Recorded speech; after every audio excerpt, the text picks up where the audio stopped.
Sadly, as much as I don't want to, we're going through the red door with Dio. I'll take Dio, that means the red door for us. Whoa. Betting on the dark horse, huh? Feels kind of weird to say that about myself. Anyway, might as well be polite. Thank you. Are you okay with that, Clover? Well, I don't really trust him, but if Alice really wants to go with option B... You want me to progress through this story or not? We gotta put with BO sometimes. Yes, this works fine. Kay, Tenmyoji, and I will take the green door. It's not great, but it's better than Dio. I'm good. Well, I'm willing to do option B. Quark should be fine if he's with Luna. Okay. I'll take good care of him, I promise. What about fighting? No problems here. I'll take Quark and Luna, and we'll do the blue door. I also approve of option B. I will take the green door, correct? Yeah, good. Looks like we're all set. Kay nodded and handed Quark gently to Luna. 10 seconds remain until chromatic doors close. Come on, guys, hurry. The door's already closed. Coming! I know!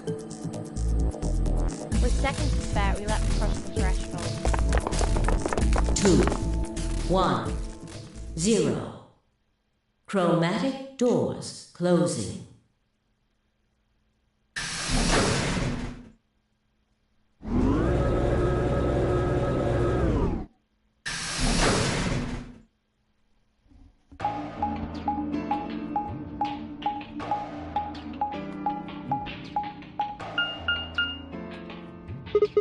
What is this? There's 3 different doors. Which one do we take? Dunno, but it looks like they're all locked anyway. So this is a dead end? Great.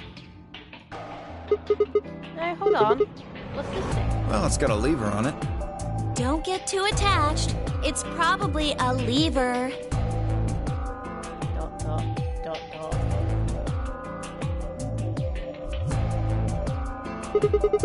Are you serious? Yeah, pretty good, huh? Am I great or what? Huh? Huh?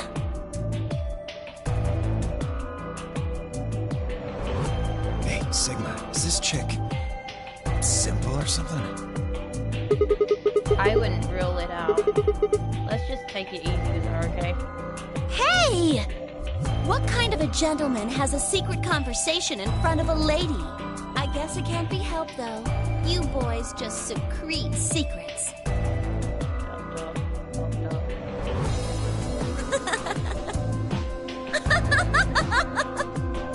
Oh man, I'm good. Sigma, please, let me give her a smack. I wouldn't do that. What if it only makes it worse? Well, I think that's enough genius comedy for now. How about we throw that lever? I thought you said we should stay away from it. Well, you don't really think anything bad's gonna happen if you pull it, do you? Besides, it's not like we can go back. Fine, I'll do it. Ready? Here we go!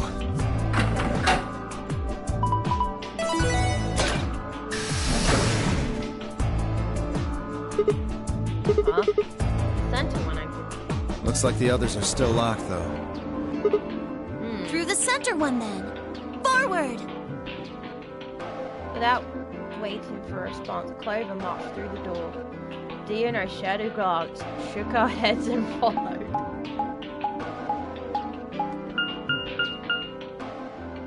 Laboratory. Inkdust's laboratory. That's the smartest boy you've ever seen. What is this place? Well, it said laboratory on the door, didn't it? I figure that means they're dissecting frogs or building mine rays or something. A laboratory, huh? Do you think they might research stuff like viruses here? If they do... Good idea. We might be able to find some of that Axilivir. If we do, we can cure Quark. You really think it'll be that easy? Well, somebody's a positive fixer. Shut it. Just saying. This place hasn't exactly been set up for us to succeed so far. Well, we won't know until we look. So, let's get started. Seagull where?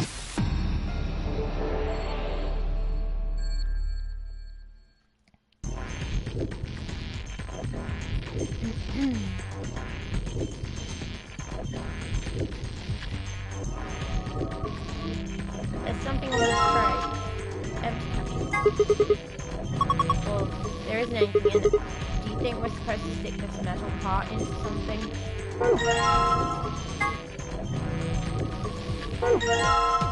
Seeds. Cylinder full of seeds. They're thin, don't have any markings. Binder. There's the paper. Let me see that. Says steps for dissecting a frog. A binder. Looks like there's 2 pieces of paper in it. Yeah, let's see here. Hydrophonics Research 1 and... What's this thing? Who knows?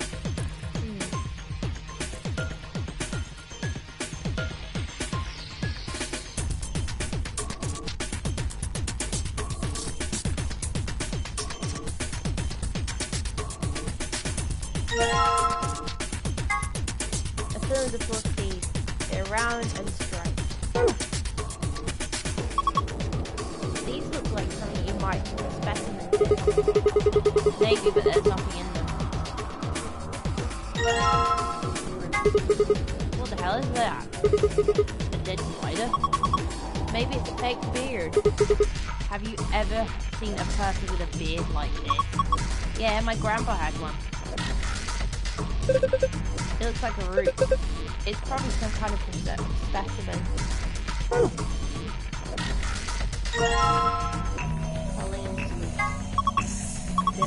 This is saline solution. What the hell, Clover? What if that had been poisoned or something? You worry too much. I just pretended to drink it. Then how do you know it's saline solution? It says on the underside of the lid, silly.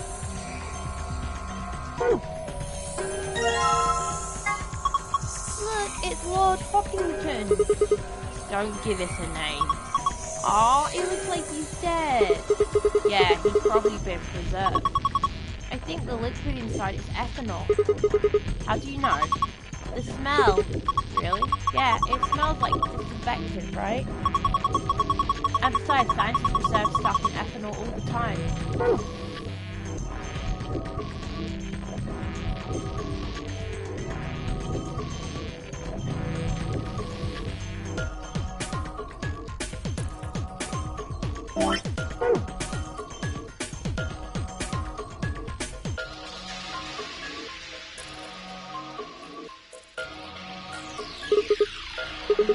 A microscope? I tried looking into the eyepiece, but it's pitch black in there. Well, there's these 4 holes on top of it. Maybe we need to stick something in them. Cylinder full of seeds. They're round, half coloured, and the other isn't.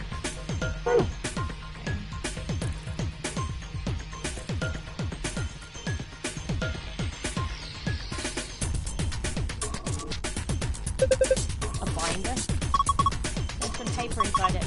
There's DNA extraction instructions.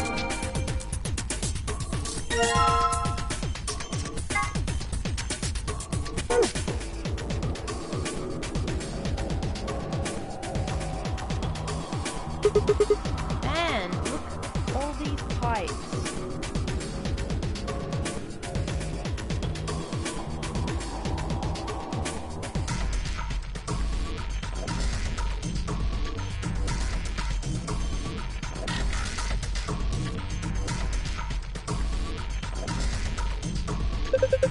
I think they run down to the beakers underneath. There are handles where the pipes meet. If you turn the handle right, the liquid goes right. If you turn it left, the liquid goes left. So maybe if you put it in the middle, half goes to the left and half goes down to the right. What is this liquid then? Probably water. What do the numbers mean? Are they supposed to indicate the amount of water that flows out of each pipe?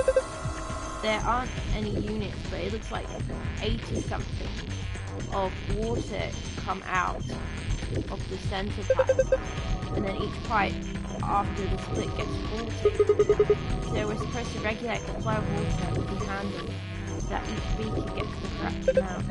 There. How do we get the water to come out in the first place? I think you probably just pull the lever over there on the right, like this. Okay, let's give it a shot.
Okay. We poured the water into the beakers and all the lights are green. You did it! Hey, hold on. You really think you've got enough to use for that? I think the hydroponics research said something about 5 types of seeds.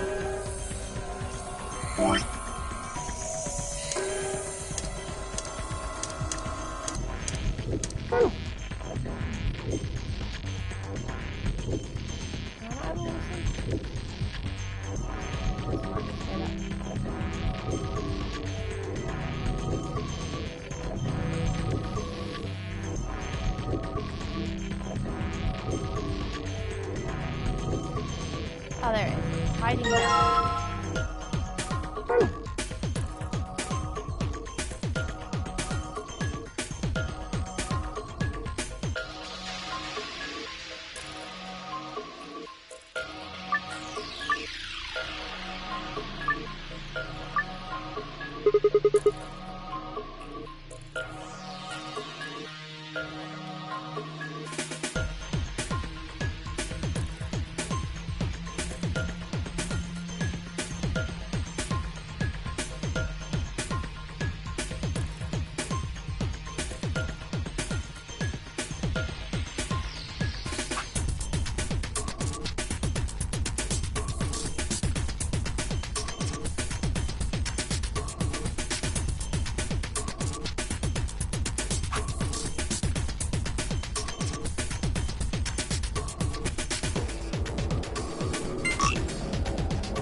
Don't say that.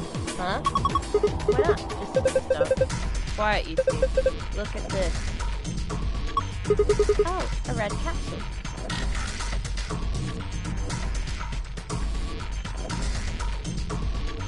There's a red capsule here.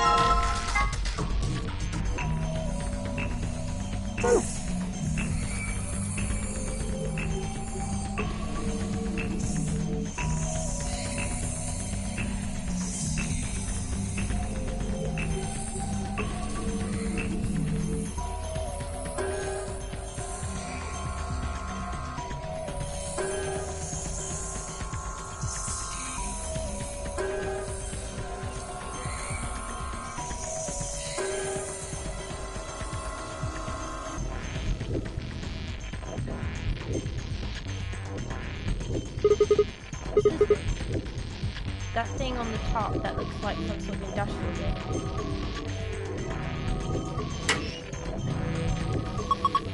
If you open it, like a blender or something.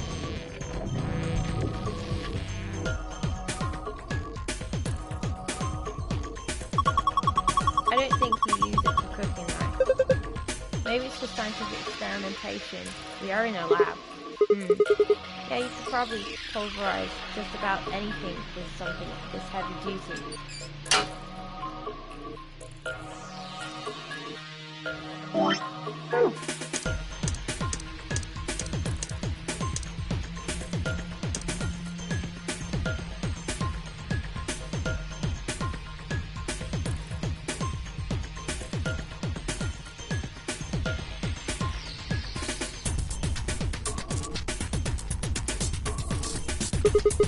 Pretty fancy tray. Is that a cat playing with a ball of yarn? Are you even looking at it? It's a lion. How are you not kissing that? What? Sorry. It's a sort of tick I picked up when I was a kid. Whenever I talk about cats, I kind of, well, you heard. That's pretty weird. Weird, but pointless. This tray though. Yeah. It's a scalpel.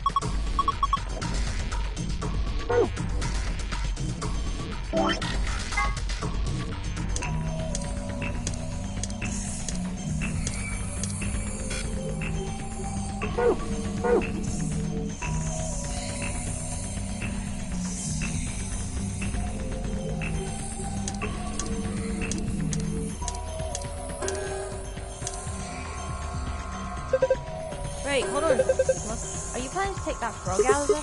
Yeah, so you should probably pour that liquid into the drain first. Might get dangerously done.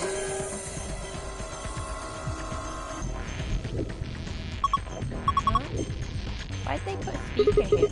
That's a drain. What is wrong with you?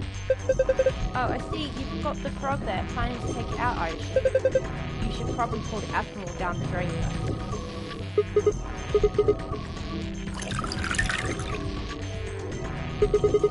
And set the frog over here.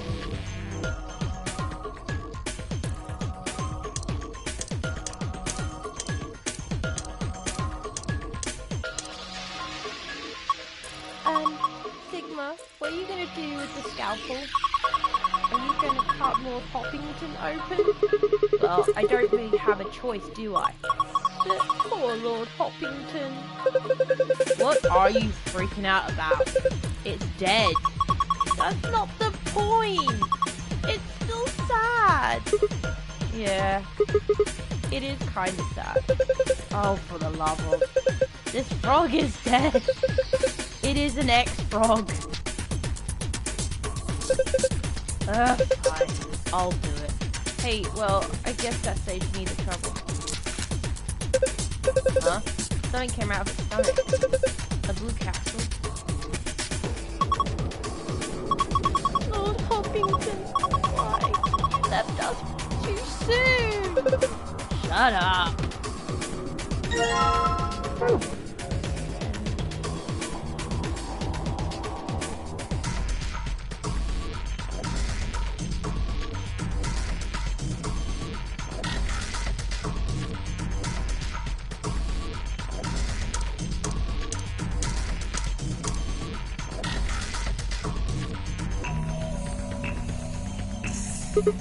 Okay, time to throw this root in the mixer.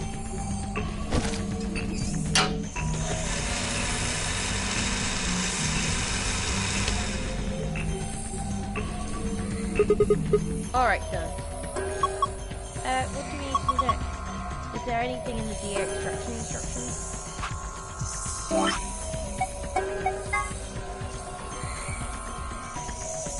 Place plant material in designated blend and activate blender. Once the material has been thoroughly broken down, add a solution of selenium. Okay. Hello, Tom. How are you? We just dissected Mr. Hoppington.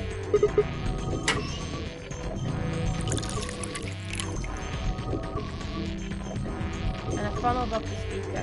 Filtered liquid comes out of it. Eventually. Okay, looking good.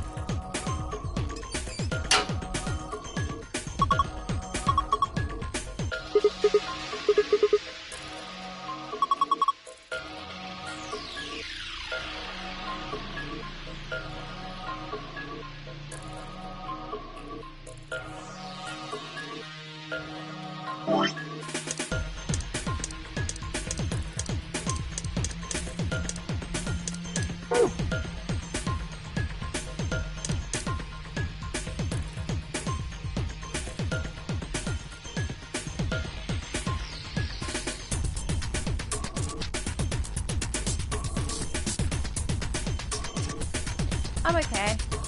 This tank collects liquid waste. The ethanol I pulled down the drain should be in here. It's a little big, but I have a feeling we should take it.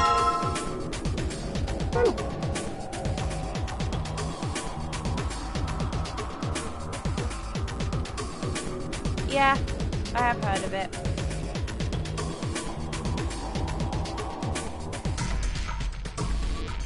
I don't need to play any more of those kind of games. Hey, Squishy! Alright, next I need to pour the ethanol into the speaker.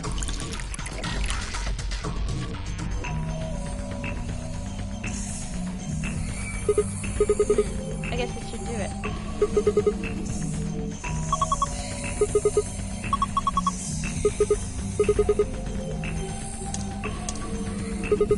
Alright, I'm going to dip the extrusion of this capsule into the stuff in the beaker. Oh, cool.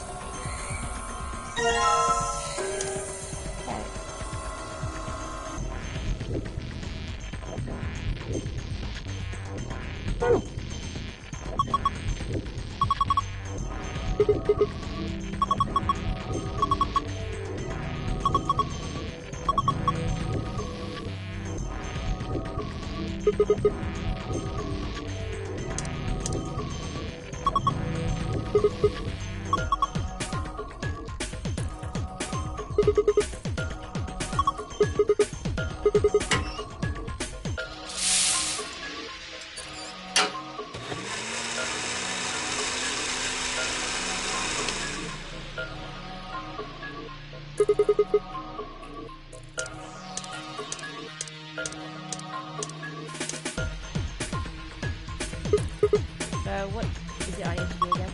Don't you remember? Maybe you should take a look at the manual.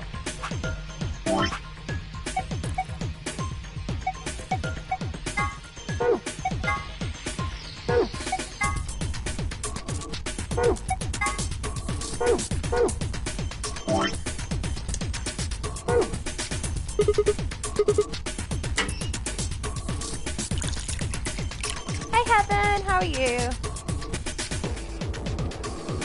Don't worry, you're not missed too much.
Maybe that caused this.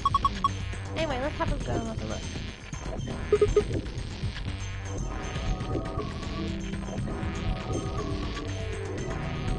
I just call you Heaven.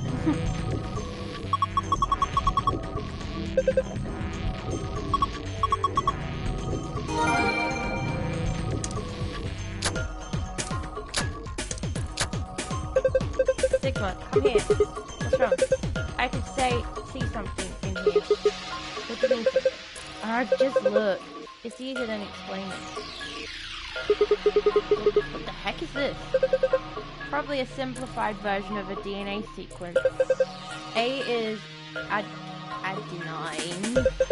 G is guanine. T is geosine. T is thymine. I think we can manipulate it. Yeah. It looks like the puzzle has to do with the pairing these bases. Yeah. DNA is made out of 4 bases. That's all those words. However, you can only bind A, T, or G and C. Anything else won't work. These are called complementary base pairings. You sure know a lot about this stuff. I guess so. Anyway, you should be able to solve the puzzle now.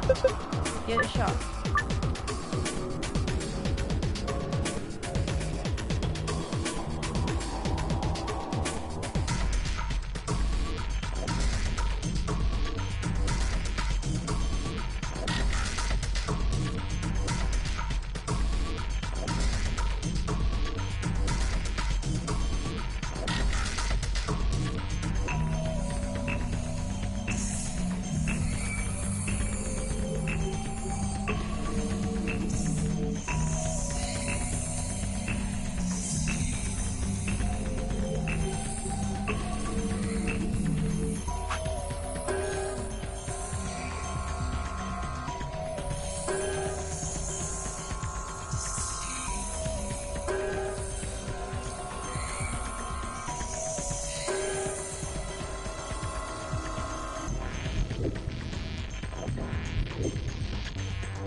You want to call Heaven Steve?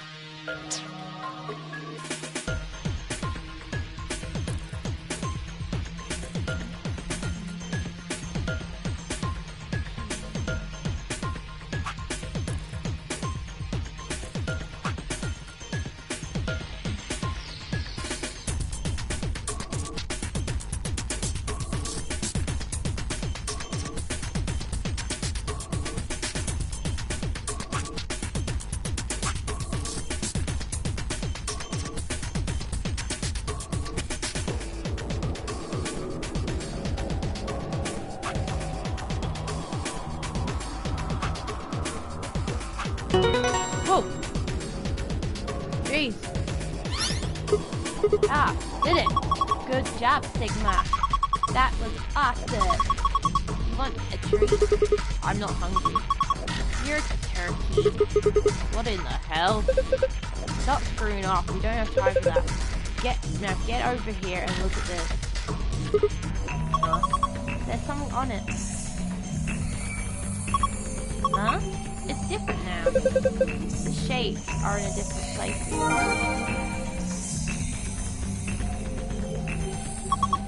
This is safe, right? Yeah. It's just like the one in the AV room. I saw one in the infirmary too. If we punch in the right part of it, will at least it should.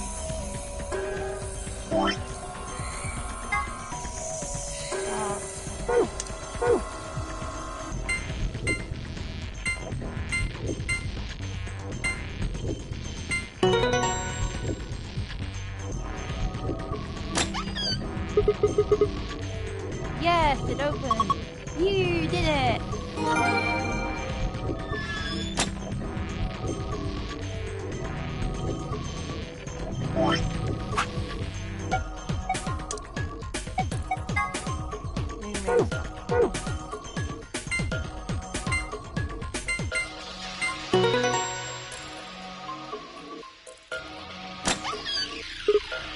Ha!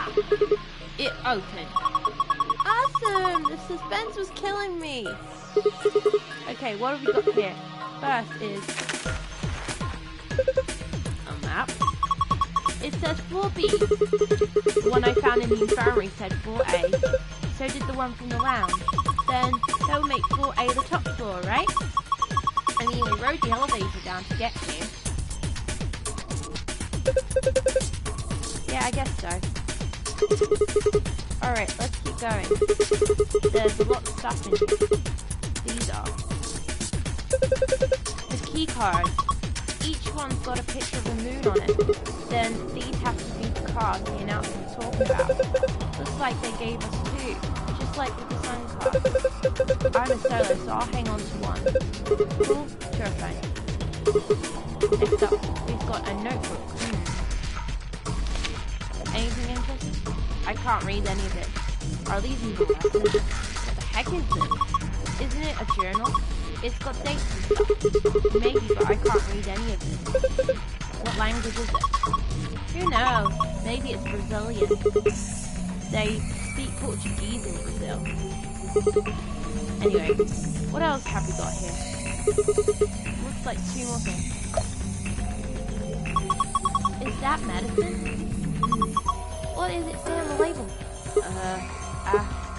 Axel.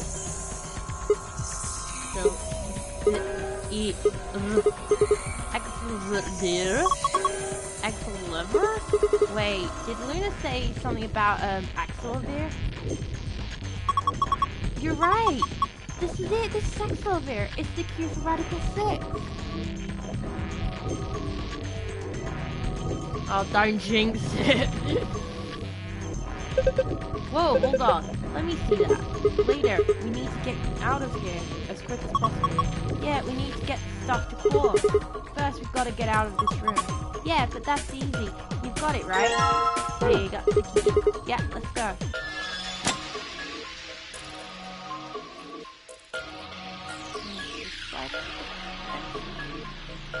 Oh, I'm right.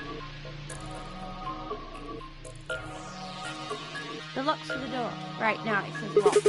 You guys ready? Yeah, let's do it. Just get it over with. Okay, here we go. 3, 2, 1.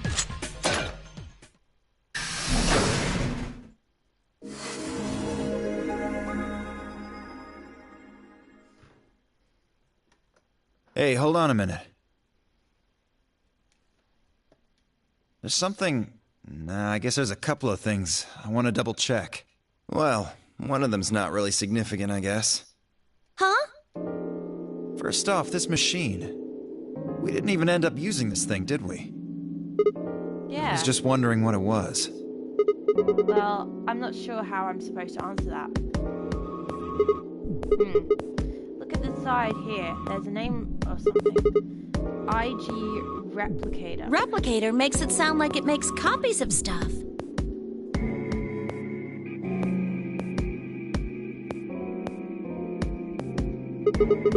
So it's like a copying machine. Yeah, probably copies IG, whatever that is.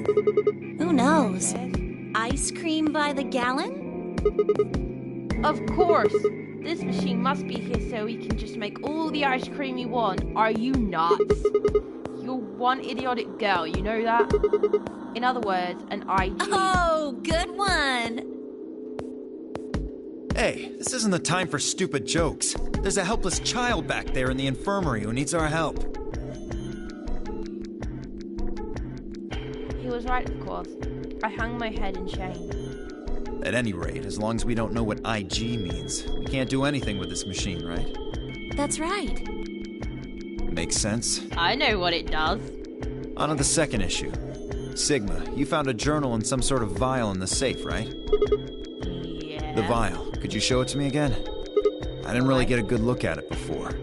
You guys were in there so close I could barely see it. Was it really Excalibur? Yeah, definitely.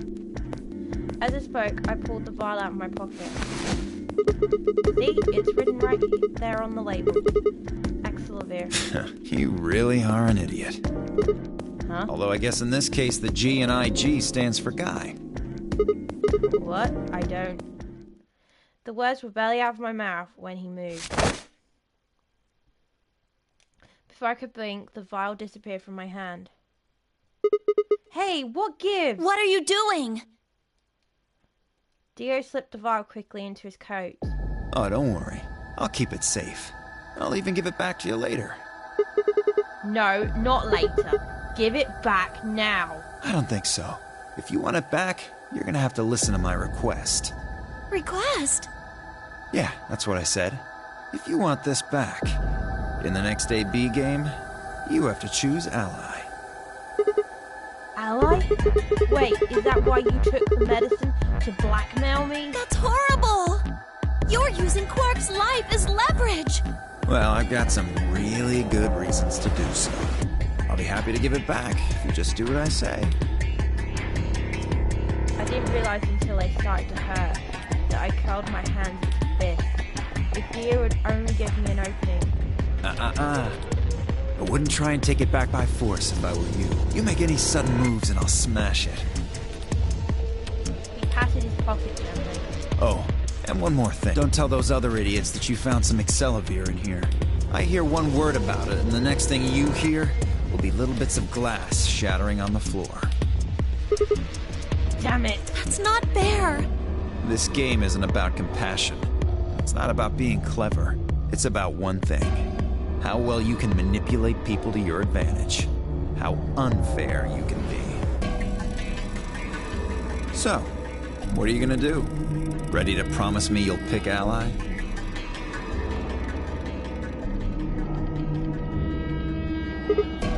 Fine. I promise. Sigma! Ah, I knew you'd say it eventually. I'm glad you understand how this works. But don't think about trying anything funny. Break your promise and... well, you know what happens. See you chumps later. I'm really looking forward to the next round. With one last self-satisfied chuckle, Dio strutted out of the room.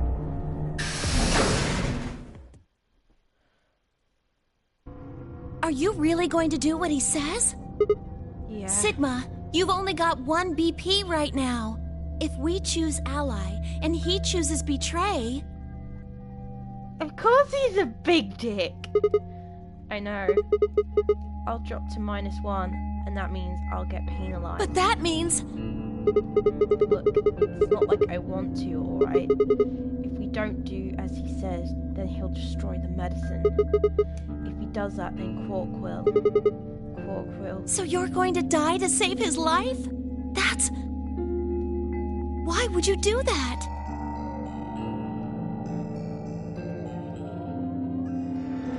In all honesty, I was terrified. My choice was far from a foregone conclusion. Well, we should get back to the upper floor. Everybody else is probably finished already. I bet they are waiting for us. I didn't wait for Clover's response.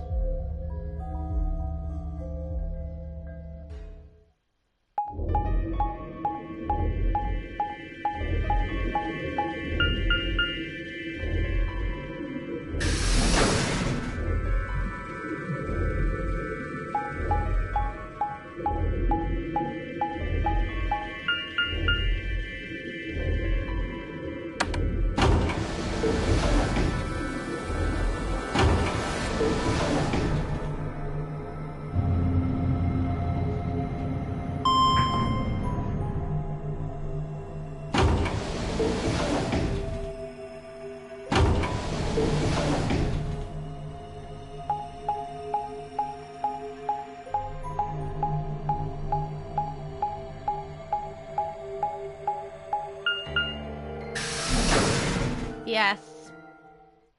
Well. Don't think it's going to be obvious what the bad ending is. An Ambidex gate has been opened. 45 minutes remain until Ambidex game polling closes. Sorry, I went ahead and cracked it open a bit early. Dio. In one of his hands is a moon key.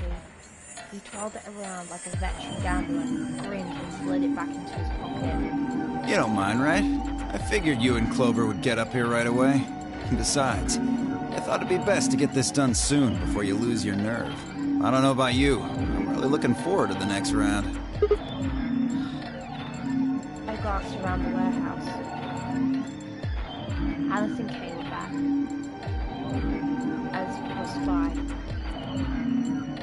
and of course Clover. Where are Tenmyoji and the rest of They're in the infirmary. We carried Quark to one of the beds. Tenmyoji and Luna are looking after him.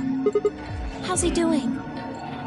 Well, it's hard to say. He seems to be sleeping soundly, but beyond that, there's really no way to know. No change, then, huh? Right. So what was your room, Sigma? A laboratory. Is that so? Did it look like the kind of place where they'd be researching viruses and DNA and those kinds of things? Yeah, it did. Was there any of that Excelivir? Don't tell those other idiots that you found some Excelivir in here. I hear one word about it, and the next thing you hear will be little bits of glass shattering on the floor. My eyes flickered to the earth. No, nothing. Beside me, Clover bit her lip. I see. So, how did it go for you? Find anything interesting? Spy only shook her head. With a using of movements that almost looked geographed, Alice and Kay shrugged.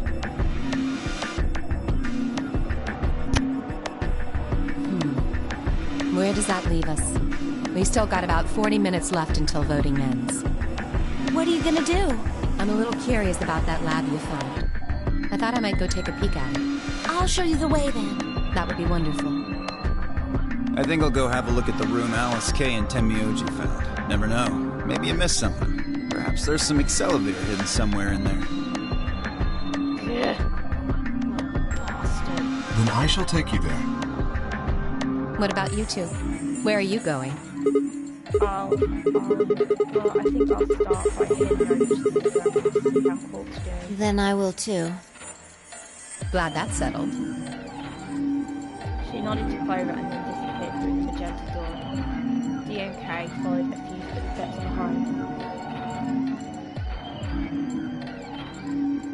Oh, that's a bummer, Heaven.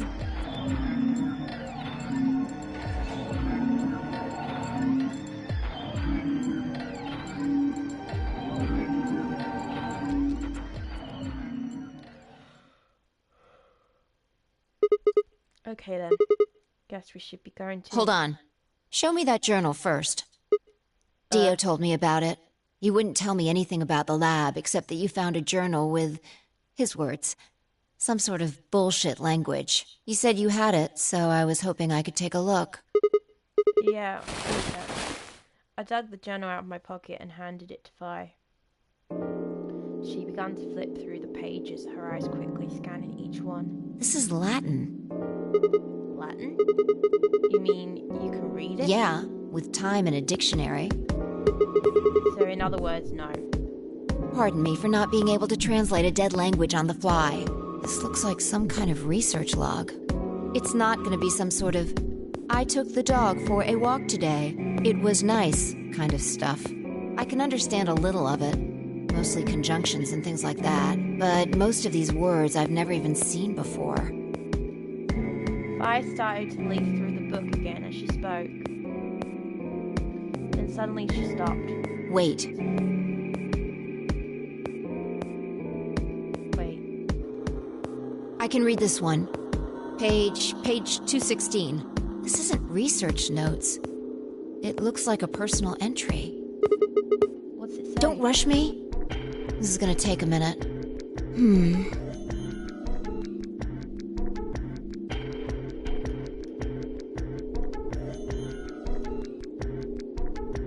Interesting. All right, I think I got it. It looks like they're talking about Radical 6. What? Why are they talking about that? Not sure. Let me read it to you. Keep in mind I'm paraphrasing. When the body is infected with Radical 6, the processing speed of the brain is reduced. If we assume the brain currently operates on a one-by-one basis with regards to time, Radical 6 reduces this to 1, whatever that is, 6, or approximately 1.0408. This means that for each second that passes outside, the participant feels that only 0.408 seconds have passed inside. Therefore, when 1 second has passed inside, approximately 2.45 seconds or 6 seconds have passed outside. In other words, when 10 seconds pass in the real world, a patient infected by Radical 6 will feel as if only 4 seconds had passed. This is why the virus has been termed Radical 6. Radical is another term for what is also known as the root operation, the function inverse to the taking of power. In a less mathematical sense, it can also be used to refer to something that is extreme or severe. Those infected by Radical 6 eventually develop a powerful urge to commit suicide. The exact cause of this is unclear, and although there is not yet direct link between suicide urges and the reduction in mental processing speed, many believe that they are not related. Those infected with Radical 6 perceive the world to be moving at a fever pitch, as if it were on a video cassette being fast-forwarded. For instance, although the patient believes that only 10 seconds have passed, in fact 24.5 seconds have passed. Given this increased speed of input, maintaining the ability to observe and reason will become a Herculean task. One theory holds that the disparity in time perception causes the brain to be flooded with the massive amounts of information. Unable to keep up, it begins to fail. Whatever the cause, the infected invariably attempt to take their own life, which is arguably the most terrifying aspect of this virus. Research suggests that a targeted antiviral could kill or at least disable Radical 6, but we have been unable to develop one. It seems our best hope now is to harvest antibodies from someone with a natural immunity to the virus. Thus far, however, we have been unable to locate a suitable subject, so I have continued my efforts to discover an alternative means of treatment. Given my current rate of progress, I predict that I will have a workable treatment within a decade or two. It is my fervent hope that humanity will be able to survive that long. The bodies of those dead from suicide are piled up along the roads leading into and out of town. The entire area reeks with the stench of decay, and the sky is filled with the constant buzzing of flies. At times, their swarms are so thick that when one passes, it feels as if a cloud has gone over the sun. Every day, I see more crows, and rats are everywhere, feeding on the dead. Ironically, the only healthy-looking creatures are the stray cats, who have grown fat on a plentiful rodent diet. The few humans who survived the outbreak have been locked away by the government in underground shelters. I don't know how many were saved, but I fear only a handful. Their survival is the only hope that remains for the human race. Oh Lord, please, let their future be a bright one.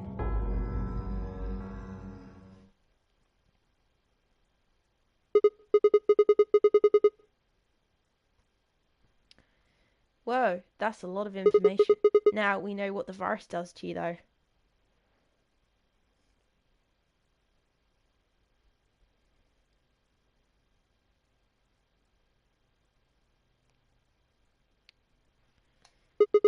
If you get infected, your brain slows down by the root of 1/6. That's what, about 40%?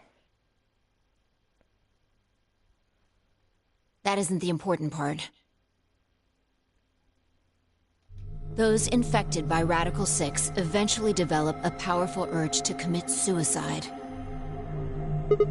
Yeah, you're right. That would explain why Quilk was, well, trying to kill himself. There are two other things in here that worry me. First, the part about how they haven't managed to develop a treatment for it yet. What do you make of that? What am I supposed to make of it? Maybe they just hadn't found one when this journal was written. I mean, from what we know, there's a drug called Axelovir that cures it. Exactly. But in the journal it says it might take 20 years to make something like that. Hold on a second. I'm getting confused. When was this thing even written? December 29th. No year. Well, there's no way it was written this year. Yeah, probably not. Anyway, moving on. The second concern I have is about the underground shelters it mentions. The newspaper article said something about quarantining people too. After we read it, we all thought the same thing. What if this was one of those quarantine facilities? But this journal seems to suggest the opposite. The few humans who survived the outbreak have been locked away by the government in underground shelters. You're trying to say that this place might be one of those underground shelters, which would mean we're all supposed to be uninfected. We would have been thrown in here to keep us safe. Yeah. I mean, there's no way to say for sure at this point, but it seems possible. But Cork's been infected, right? And maybe the virus got in somehow. That would be bad. Just think about it for a minute. If this is one of those shelters, a lot of things start to make sense. Maybe we've been here for a long time. Like, maybe they put us to sleep somehow. Made us sleep for years, maybe even decades. While we were sleeping, the pandemic that the newspaper article talked about happened. And whoever had this journal made this entry. And then once the antiviral treatment was finished, they woke us up? Right. It's all just speculation, but... No, that doesn't make sense. I mean, it seems like a pretty plausible scenario, but we were all captured before the pandemic started, right? Yeah. And how would they have put us to sleep for that long? How would they have known to do that? But most importantly, why the hell are we playing the nunnery game if the point of this place is to save us? Throwing a bunch of people into a game that might kill them is a pretty weird way to protect them from a pandemic. Yeah, you're right. See? We don't have enough information to make any real conclusions. I think we should see if we can find anything else. Fi had barely finished speaking before she took off for the magenta door. Hey, weren't you coming to the infirmary with me? Changed my mind. You can tell me about Quark later. And with that...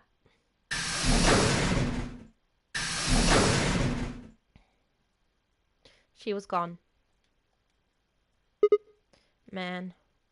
I let out a long tired sigh and started off toward the infirmary. How's he doing? He seems to be stable, as far as I can tell.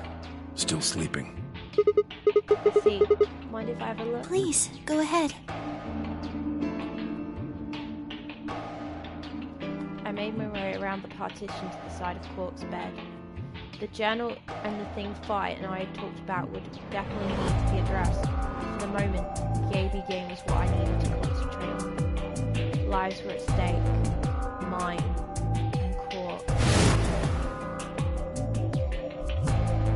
Those infected by radical SIDS eventually develop a powerful urge to commit suicide. If the journal was telling the truth, then as soon as the anesthetic wore off, Quark would go insane again. What if we weren't able to restrain him a second time? What if he managed to kill himself before we got to him? Or perhaps he'd just get out of the infirmary and go and hide somewhere. On the other hand, it wasn't like we could keep the and put him to sleep forever. There was only one way to save Quark, and that was with Axelovir. Unfortunately, Dio had stolen it. If we wanted to get it back, Clove and I would have to vote ally. But if I did, there was an excellent chance I would end up dead. The question was then what to do. Sacrifice myself to save Quark, or keep quiet about the danger he was in to save myself. It was so faint, I almost didn't hear it. Grandpa. Grandpa. He shifted a little, then fell silent again. It was enough, though. What on earth had I been thinking? How could I have even considered letting a child die in my place? Suddenly my cheeks felt hot with embarrassment and disgust. That I had considered letting Quark die, even for a minute, was pathetic. There was only one choice. There had only ever been one choice. No way was I going to leave Quark to die. My hands tightened into fists, and I looked down at him. Any uncertainty I felt before was gone. I knew what I had to do. 10 minutes remain until Ambidex game polling closes. I'm gonna do the bad ending one first. All players, please enter your votes. If no vote is recorded before the deadline has passed, any non-voting parties will automatically ally. Looks like it's almost time. You two should head back. What about you? Not going. I'm worried about Quark. But you're a solo. If you don't vote... I'll automatically ally. I know. I heard the voice on the intercom just like you. What are you going to do if Kay and Alice would betray you? Nothing, I suppose. Just means I lost that round.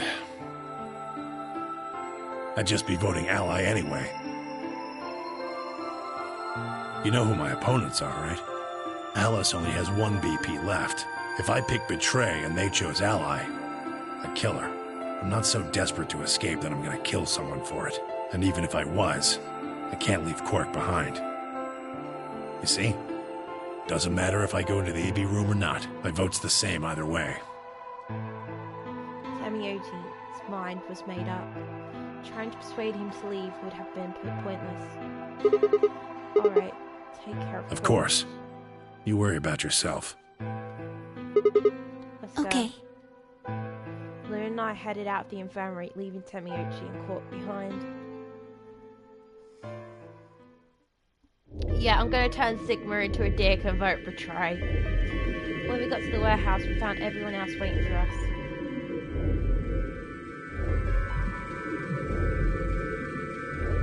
Well, not quite everyone. One other person was missing. Hey, where's Dio? Take a look at the doors. They were all closed. When we came in here before, the one on the far right was open. And that would mean... That he went in, I guess. Exactly. That bastard. He'd probably been worried I might try and take the Axelavir from him by force, so he'd hidden himself in the AB room. What a coward. I made up my mind to choose ally no matter what, but a part of me was still considered trying to jump Dio if he dropped his guard. Now he made sure I wouldn't get the chance to try. Where's Tenmyoji? Oh, Luna explained Tamioji's choice. I see. Well, I guess that means I don't have to worry about him picking betray.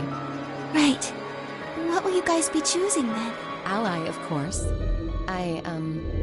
Because my BP is 6, I assume. Yes. As long as Tenmyoji votes ally, I can't choose betray. If I do, Kay's BP will go up to 9. But what if he forces you? Ha ha ha.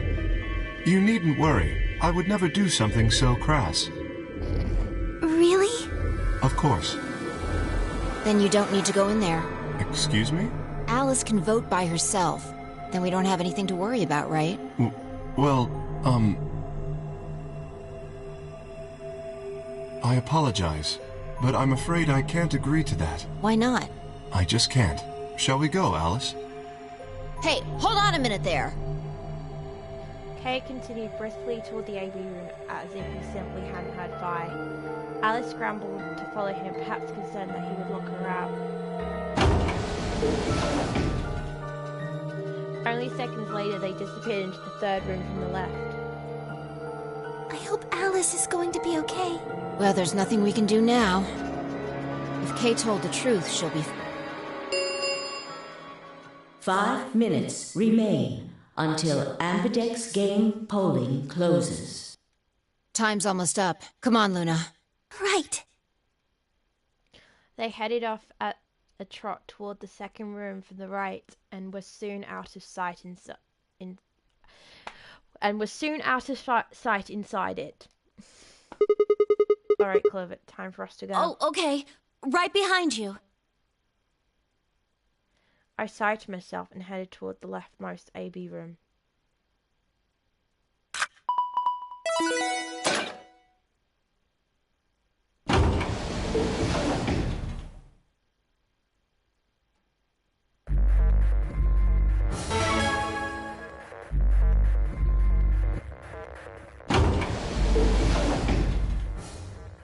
What are you gonna do? I don't really have a choice, do I? There's only one thing I can do. I'm going to choose Ally. You can't! You'll die! Well, you never know. Just because Dio told us to Ally doesn't necessarily mean he's going to pick Betray. Do you really think a jerk like that is going to choose Ally if he doesn't have to?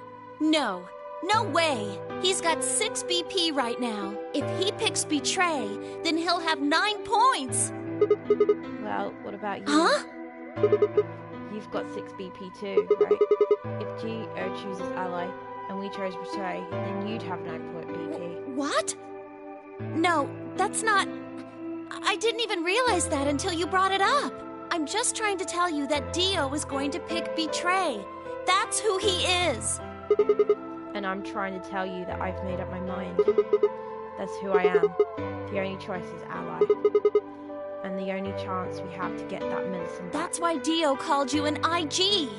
What makes you think he's going to give us the Excelavir, even if you do what he says? Maybe he won't, but I can guarantee you that he'll destroy it if I pick Betray. That's who he is. Fine. If you aren't gonna listen to me, then I guess I don't have a choice. I'll be pushing that button. Huh? Before I realized what was going on, Clover ducked past me and ran toward the vote machine. No! Stop! I snatched her by the arm and hauled backward with all my strength. Ow! Sorry. Guess that was a little too hard, huh? Hey! What do you think you're doing? You can't just throw a girl around like that. Well, you're the one who tried to trick me. But you're gonna die! Dio's going to kill you! You can't do this! I don't want you to die.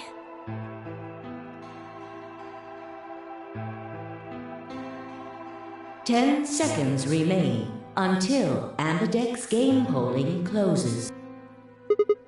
Thanks. It means a lot to hear you say that, Clover. I gave her my best reassuring nod and turned to face the polling machine. 3, 2, Right, we're going to Betray him first.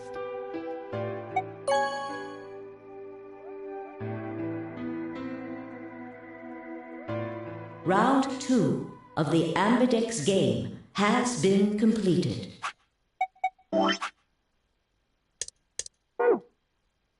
Results will be displayed in the warehouse. Thank you for your participation. Ambidex gates now opening.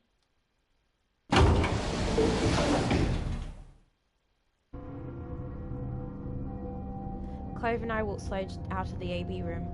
Dio glanced over at us as he exited his own room.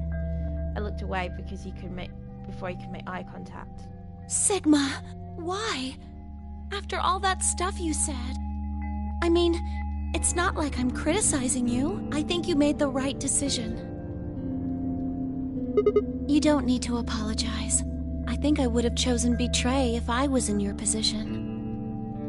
We'll find another way, all right? We just have to keep an eye on Dio. As soon as he gives us an opening, we take it.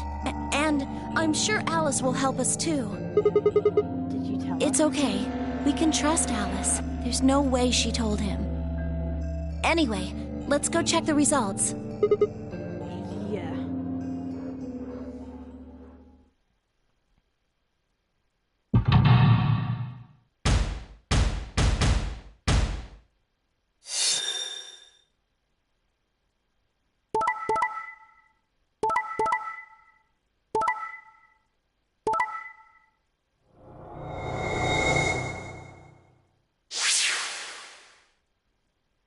Results from round 2 of the Ambidex game will now be displayed. Please check your bracelet to see your updated bracelet points.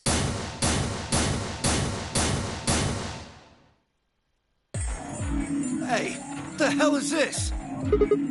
Sorry, I decided to choose Betray. Oh, so you don't care what happens to Quark?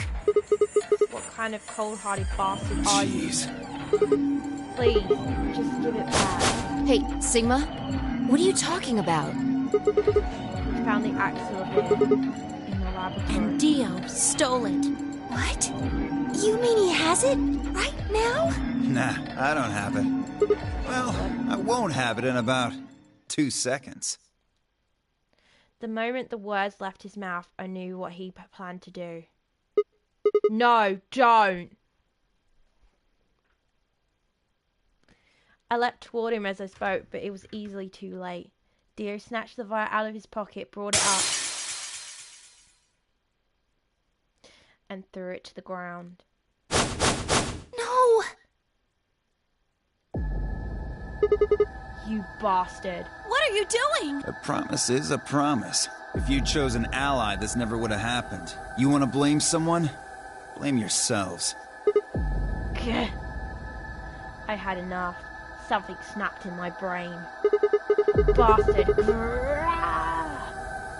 I let out a grunt roar and leapt forward, only to be stopped short by a firm hand on my arm. It was fine. Hold it. Why are you stopping me? Because this isn't the time for that. Huh? What do you mean this isn't the time? Look at the number 9 door. Kay. Kay was indeed standing in front of the door. What is he? No! 9. His BP is 9. What? Suddenly, we were all running toward Kay and the number 9 door.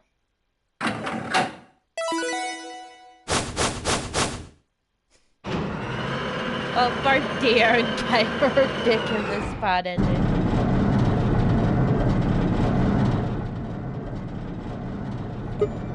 Kay, what the hell do you think you're doing? What am I doing? Well, that should be obvious. But if you insist, I am attempting to leave.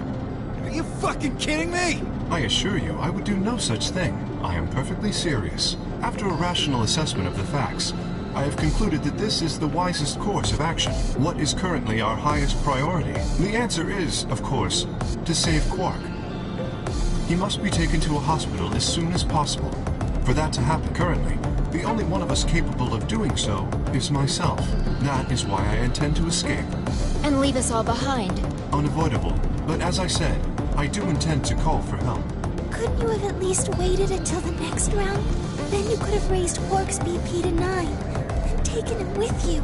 And what would happen if Dio was Quark's opponent in the next round? I have no illusions about what Dio would do.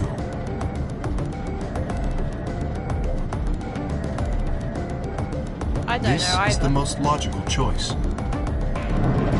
Unless she killed herself.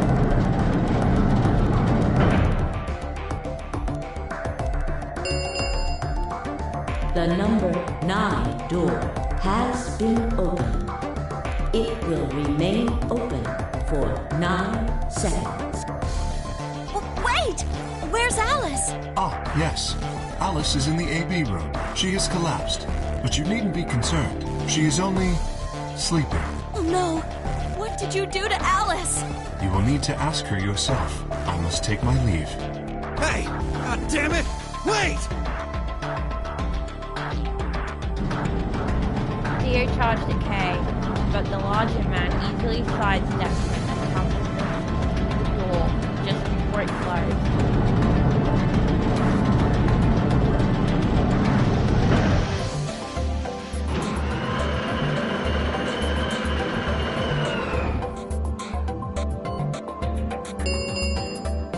Yeah. The number 9 door has closed. This ends the nonary game. Thank you for your participation. As the game is over, all doors other than the number 9 door have been unlocked. Escape is not possible. Please enjoy your stay.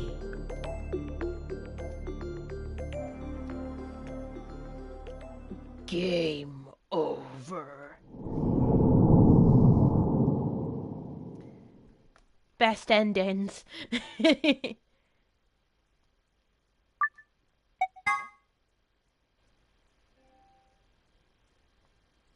Just saving.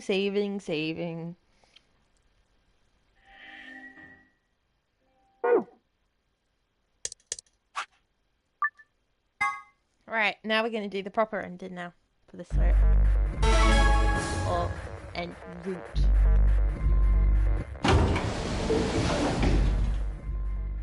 What are you gonna do? I can do. I'm going to choose ally. You can't! You'll die! Well, you never know.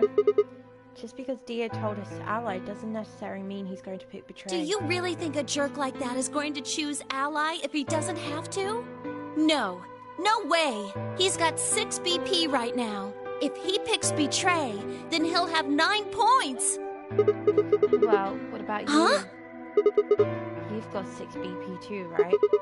If Dio chose ally and we chose betray, then you'd have 9 BP. What? No, that's not... I didn't even realize that until you brought it up. I'm just trying to tell you that Dio was going to pick betray. That... And I'm trying to tell you that I've made up my mind. That's who I am. The only choice is ally. It's the only chance we have to get that medicine back. That's why Dio called you an IG. What makes you think he's going to give us the Excelavir, even if you do what he says? Maybe he won't. But I guarantee you that he'll destroy it if I pick betray. That's who he is. Fine. If you aren't gonna listen to me, then I guess I don't have a choice. I'll be pushing that button. Huh? Before I realized what was going on, Clover ducked past me and ran towards the boat and waved. No! Stop! I snatched her by the arm and hauled her backward with all my strength. Ow! So sorry. Guess that was a little too hard, huh? Hey! What do you think you're doing? You can't just throw a girl around like that. Well, you're the only one who tried to trick me. But you're gonna die! Dio's going to kill you! You can't do this! I don't want you to die.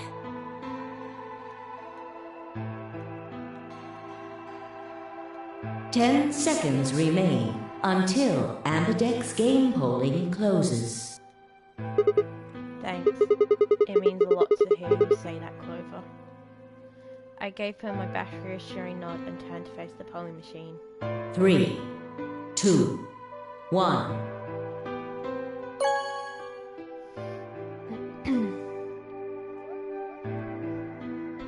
Round 2 of the Ambidex game has been completed. Results will be displayed in the warehouse. Thank you for your participation. Ambidex gates now opening.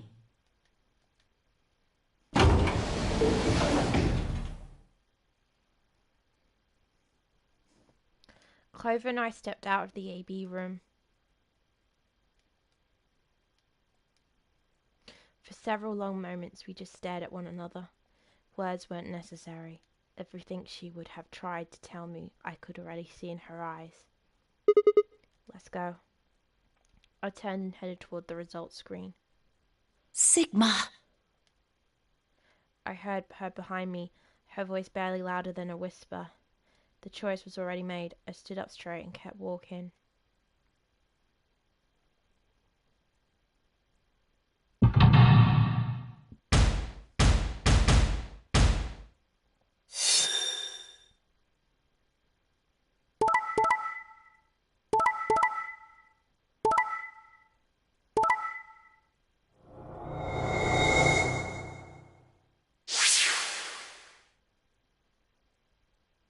Results from round 2 of the Ambidex game will now be displayed.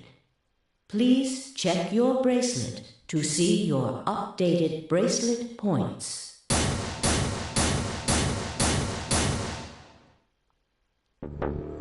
What? Sigma's BP is... Negative!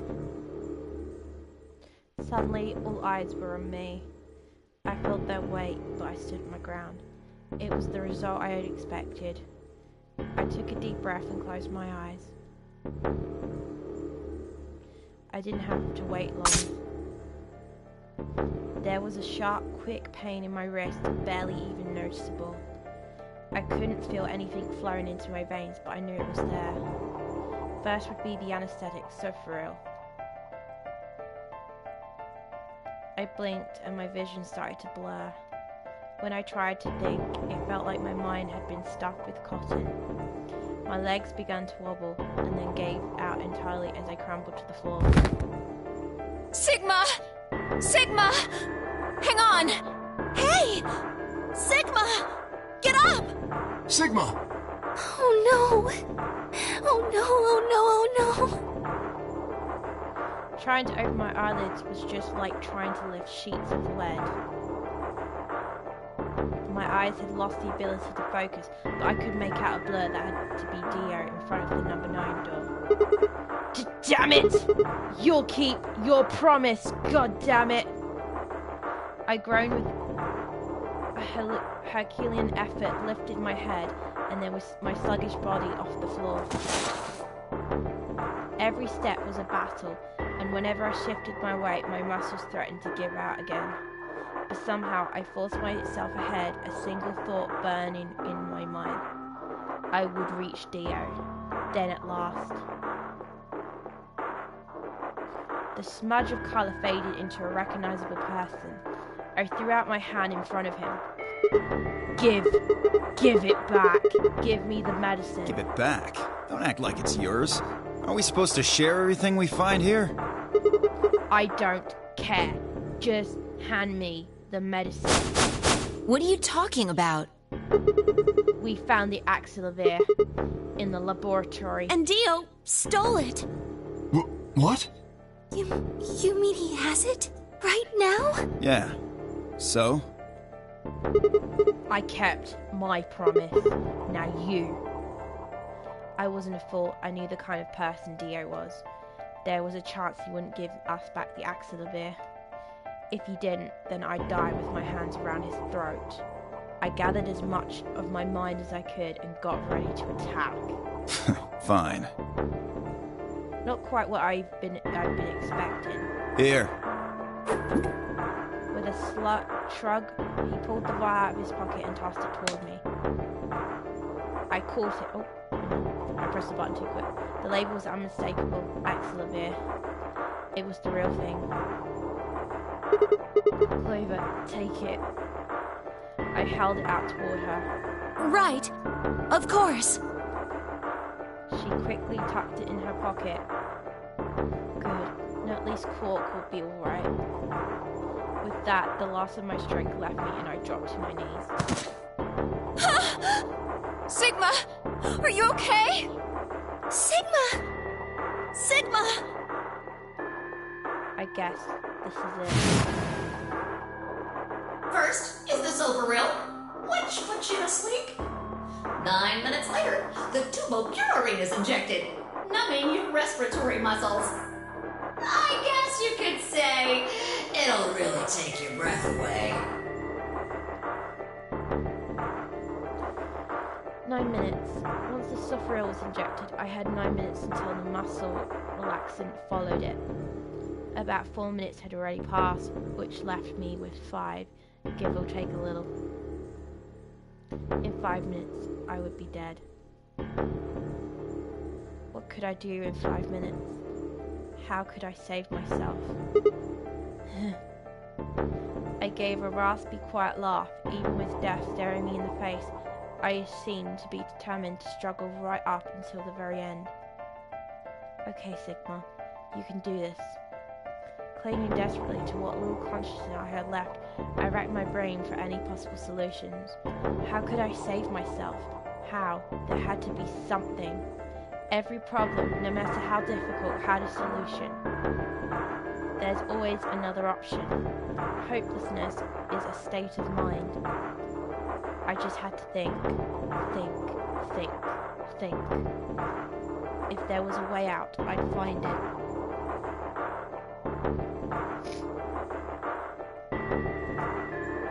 I wasn't ready to give up on life yet.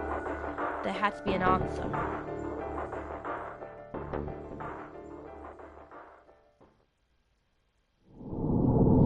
To be continued. I think I have to do a certain route to get more of this ending. But I've done this route now. Now we're going to do the route I wanted to do for a little while. And because I've done this one now, I can now do this route I wanted to do. So, let me do right.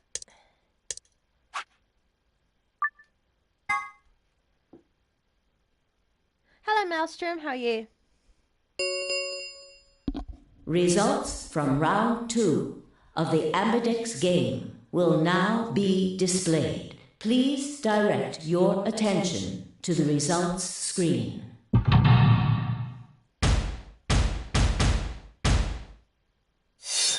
Yeah, but the game won't allow me to do it unless I do another thing.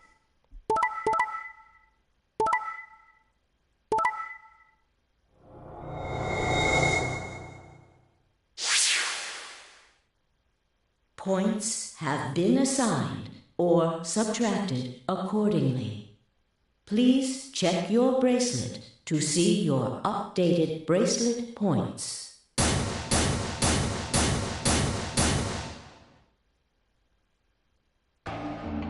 Looks like you managed to trust me. Well, it seems like I made the right choice. Only did what I said I would. You really helped me out. Thanks. I could say the same thing. No need for thanks. The corner of his mouth twitched into a grin. I felt myself smile a little in response.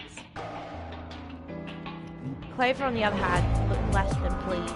That was a bad choice, Sigma. And after I told you I'd listen to anything you said. Oh well, whatever. She sighed heavily, shot me one last annoyed look, and stalked off. Of course he's funny, he's adorable. I already know the whole series story. I'm just replaying it. And plus, some people that have not played this before are watching this. That's why I don't appreciate anyone saying any spoilers. You tried to kill me and Luna. Can't say I'm surprised. Now, don't give me that. You know exactly what I was doing. I knew you weren't stupid enough to pick Ally. You'd defend yourself with Betray, just like I would. Wait, where's Luna? In the infirmary, looking after Quark. Is that where Alice went to? Alice? No, she went into one of the AB rooms with Kay. Yes, we did indeed enter together. When the doors opened, however, she left, somewhat unsteadily, in the direction of the cyan door. She left the warehouse? Indeed. Without even checking the results? Correct. There was little reason to check them. Yeah, it's not like Quark was gonna betray you. Indeed. You two still choose Ally. Man, what a pair of bleeding hearts. If you say so. Being mocked for my compassion is a small price to pay for attaining my humanity. Where did Alice run off to? While we were in the AB room, she mentioned being quite tired. Perhaps she went to one of the cabins to rest. Oh, well, I guess that would make sense. An ominous rumble filled the warehouse. The Ambidex gates have closed. Round 3 of the Ambidex game will be the Star Round. Star keys are required to open the gates. There is no set limit on usage of the Star keys. The Ambidex gates can be opened as many times as the players wish to open them. we can open the gates as many times as we want. That means the star keys can be used to play the AB game any number of times. If I understood that announcement correctly, that is. Hey, didn't Zero Jr. say something about this? As soon as the gates close, your colors get all shuffled up automatically. The pair and solo is time to top around a bit too. Yeah, he did. Can you guys all show me your bracelets? I want to see what all our colors and groups are this time. Within moments, a series of wrists were extended for me to examine.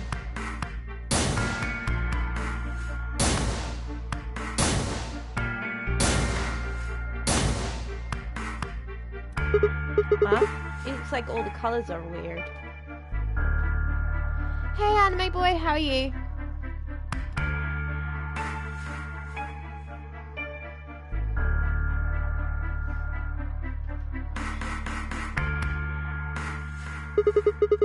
Clover's a cyan pen, Fi's a magenta pair, but Temioji's a yellow pair. The 3 solos are red, green, and blue.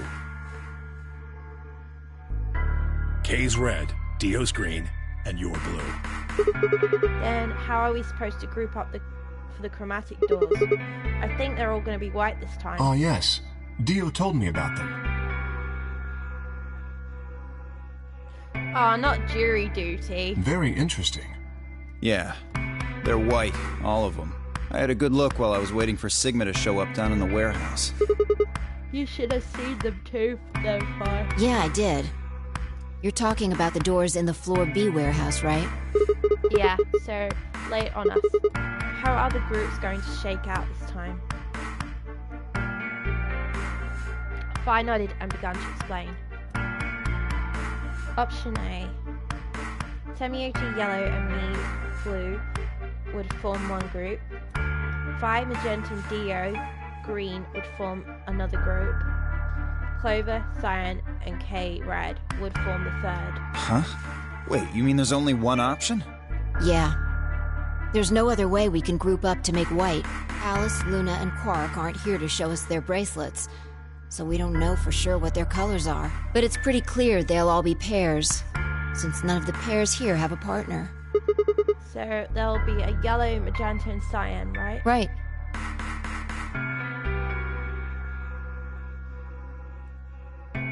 Alright, what now? We've got plenty of time until those white doors open. Yeah, about an hour it looks like. I'm gonna go find Alice.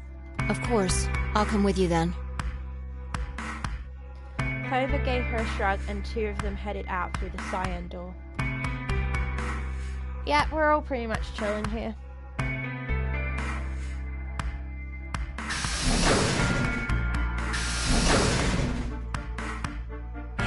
Do I really need to say it? The infirmary, right? You're going to go check on Quark? Yeah. He gave me a nod and trotted out through the yellow door.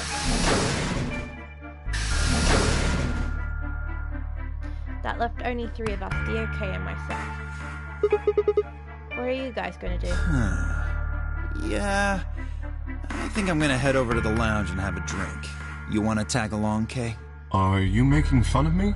I find it rather hard to drink with this mask on. Ah, right, of course. My bad. Well, I'm out. Later. With a lazy wave of his hand, Dio slouched off toward the magenta door. It took me a moment to realize Kay was following him. Hey, what is this? You following me? No, you must be mistaken. I hope to investigate Floor B further. There are still several rooms I haven't visited. Okay, you don't have to tell me your life story. See ya. The conversation ended as they reached the door and stepped through it.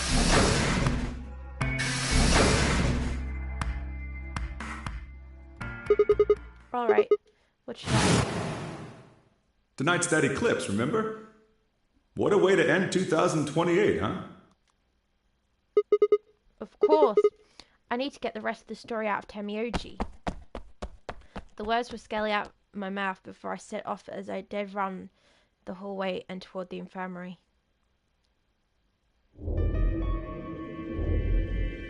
Huh? There's nobody here. The room was completely empty. I edged forward and peeked around the partition.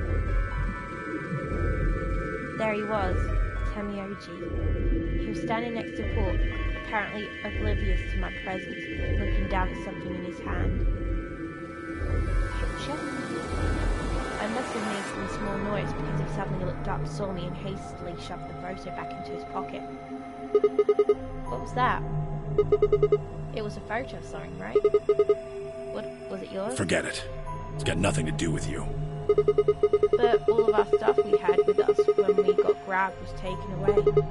Why were you hiding it? Why should I tell all of you about one measly photo?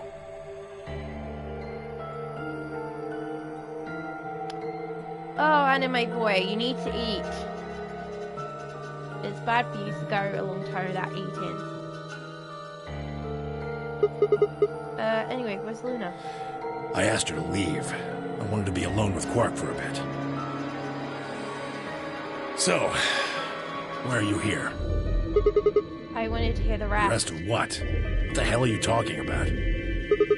I'm talking about the simulated manned mission to Mars. We heard that recording about it. I don't have any idea what you're talking about. I'm getting old. Memory's not what it used to be.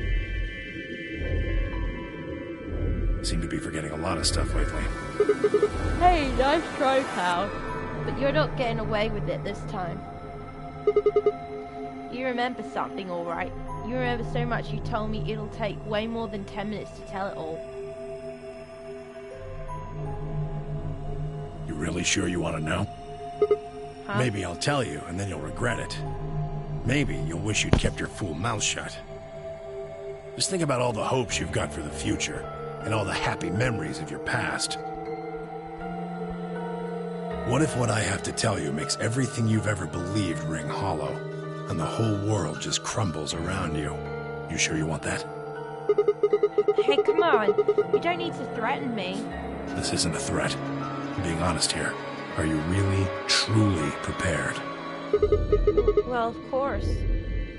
I never got the chance to say I am.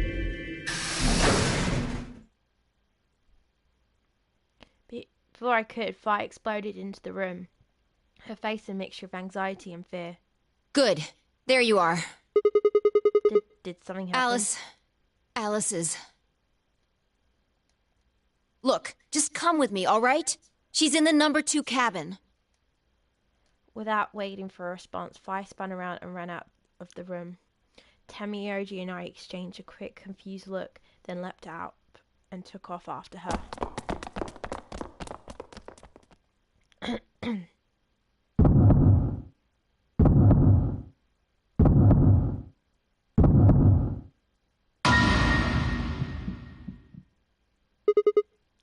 Alice!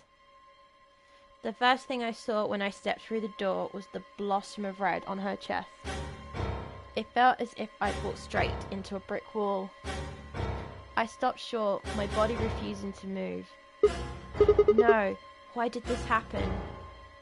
I forced one shaky foot forward, then the next.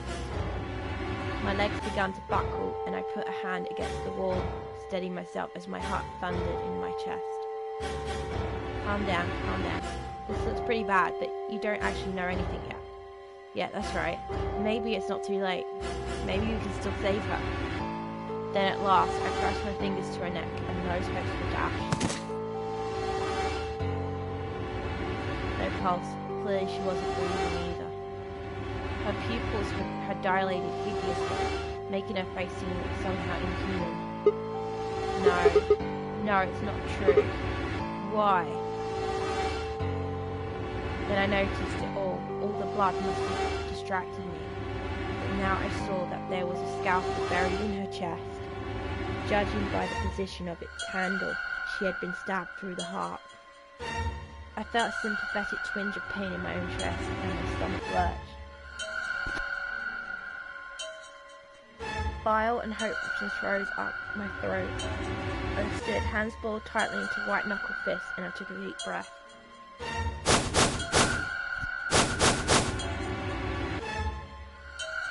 All around the room were the rest of the Nonary Games participants, except, of course, for Quark. I wanted to ask which one of them had killed her. Even if it had been one of them, though there was no way they'd answer. All I could do was stare at each one of them in turn, ask myself, is this person a murderer? The looks they traded with one another suggested that I wasn't the only person wondering if they were standing next to a killer. An unsettling silence filled the room. Clover was the first to speak. Who did this?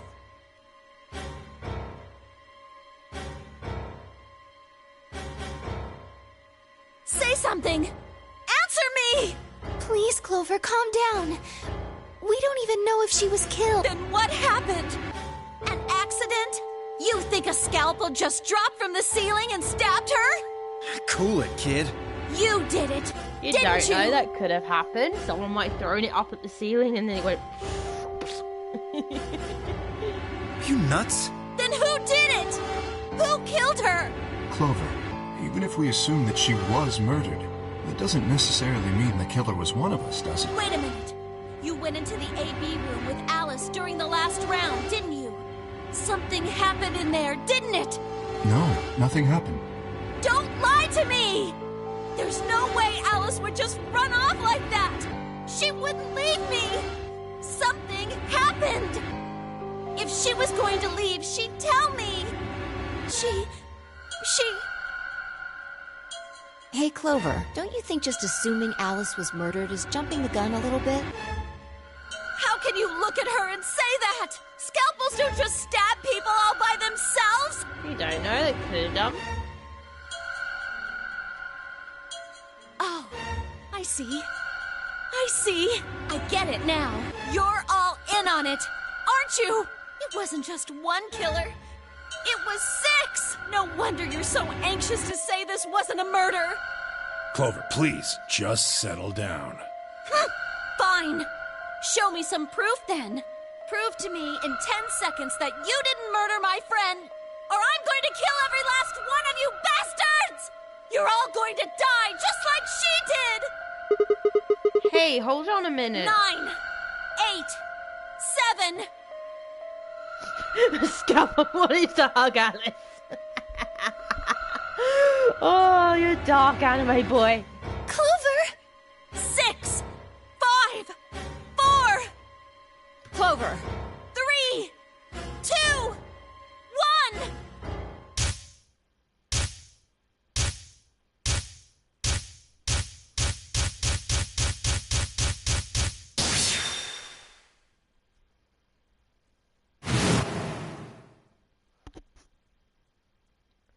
Those infected by Radical 6 eventually develop a powerful urge to commit suicide.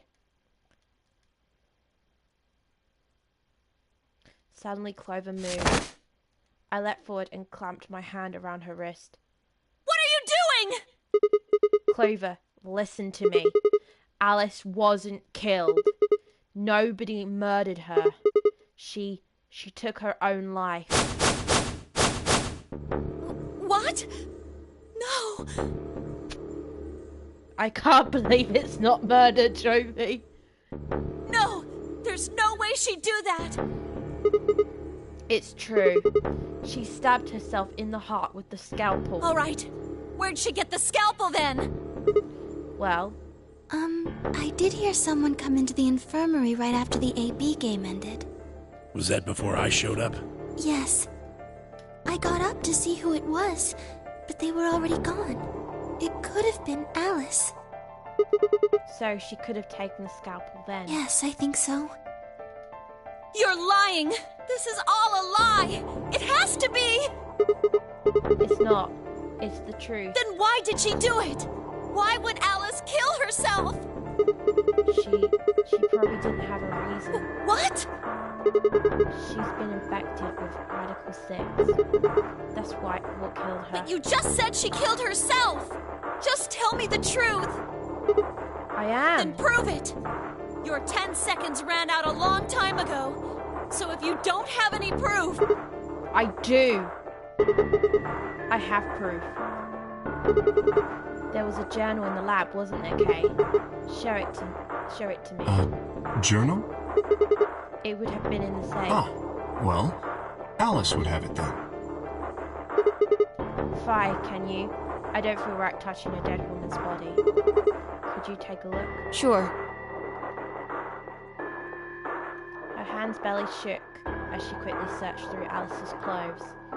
It was only seconds before she stopped. Slowly and carefully she drew something out. There it was, the journal. Fi turned to hand it to me, but I shook my head. You read it. It's in Latin. I can't make heads or tails of it. She cocked an eyebrow at me and flipped the small book open. When she looked back up at me, it was both suspicion and surprise. Yeah, it is Latin. But translating this is impossible. It's full of words I've never heard before. I can barely understand any of this. Huh? Page 216. Turn to page 216. You should be able to read that one. Fi's frown deepened, but she did as I suggested. I watched her eyes quickly scan the page before looking up at me with renewed suspicion. Yeah, I can read this page. How did you know? No, wait. How did you even know there was a journal in the lab? I just knew. You just knew? Come on. Look, just read it, okay? Clover wants to hear what it has to say. Right? Yeah. Right. Hi, Melix. How are you? Give me a moment to look it over.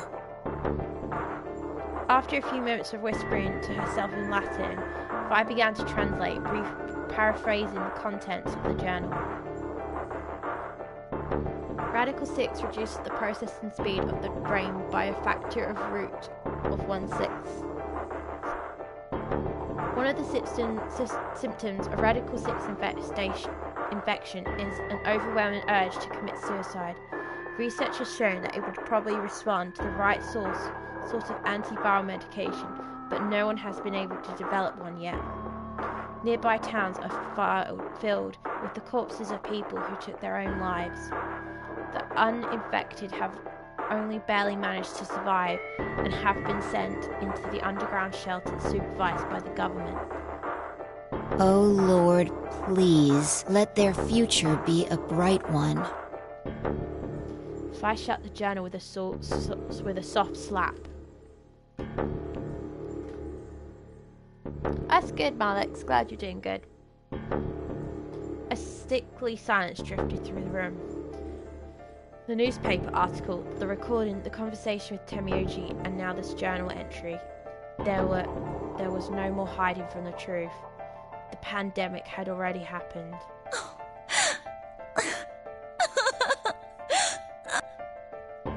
All of Clover's rage suddenly changed to tears, and she collapsed to the floor, tears pouring down her face. None of us had the heart to say anything, and for several long moments the only sound in the room was Clover's sobs.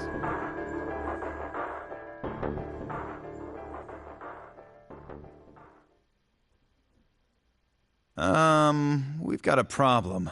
It's almost time for the primary doors to open. Yeah, only 10 minutes left. Sorry, but I'll be taking Alice's bracelet. Fi and I won't be able to open the secondary door without it. So she was a magenta pear, just like me. Just now noticed that, did ya? As he spoke, Theo grabbed the bracelet off the floor and dropped it into his pocket. What color is your bracelet, Luna? I'm a cyan pear. You are part of Clover's pair, then. That means the two of you will need to come with me. I guess so. Come on now, Clover. We need to go. Alice would want you to survive, wouldn't she? You'll never be able to figure out why all this happened if you stay here. Please. You're right. Alice, I promise I'll find out what happened to you. I'll figure out who Zero really is.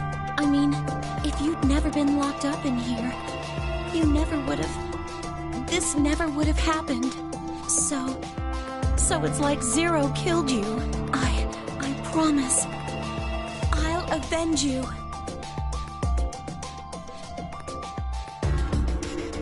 Clover stood up and rubbed her hand roughly over her eyes. smearing tears across her cheeks. Then, with a determined frown, she strode out the room.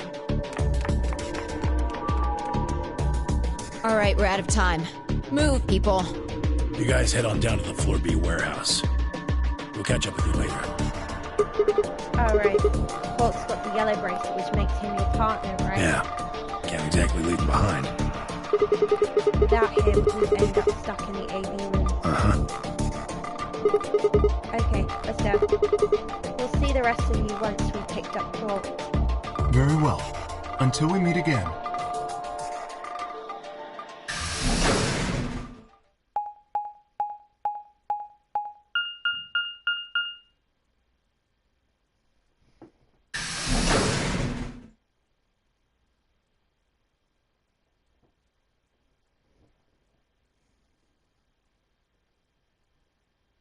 Quark! You're awake! Yeah, I just woke up. Hey, where's everybody else? Oh god. Quark. Tamioji's entire body shook with emotion as he drew closer to him. He cautiously laid a trembling hand on the boy's shoulder, almost as if he were afraid Quark would disappear in a puff of smoke the moment he was touched. When Quark proved to indeed be Corporal, Tamioji let out a cry and threw his arms around him. What's wrong? Are you okay, Grandpa? It's nothing. Nothing's wrong. I'm fine. But... Quark gave a puzzled look. Tamioji didn't even notice. His face was a mixture of happiness and relief, and I could see tears twinkling from the wrinkled corners of his eyes. All traces of his usual gruffness had vanished. I didn't want to interrupt such a happy reunion, but we were running out of time. Still, Tamioji deserved a few minutes. I left them alone. ...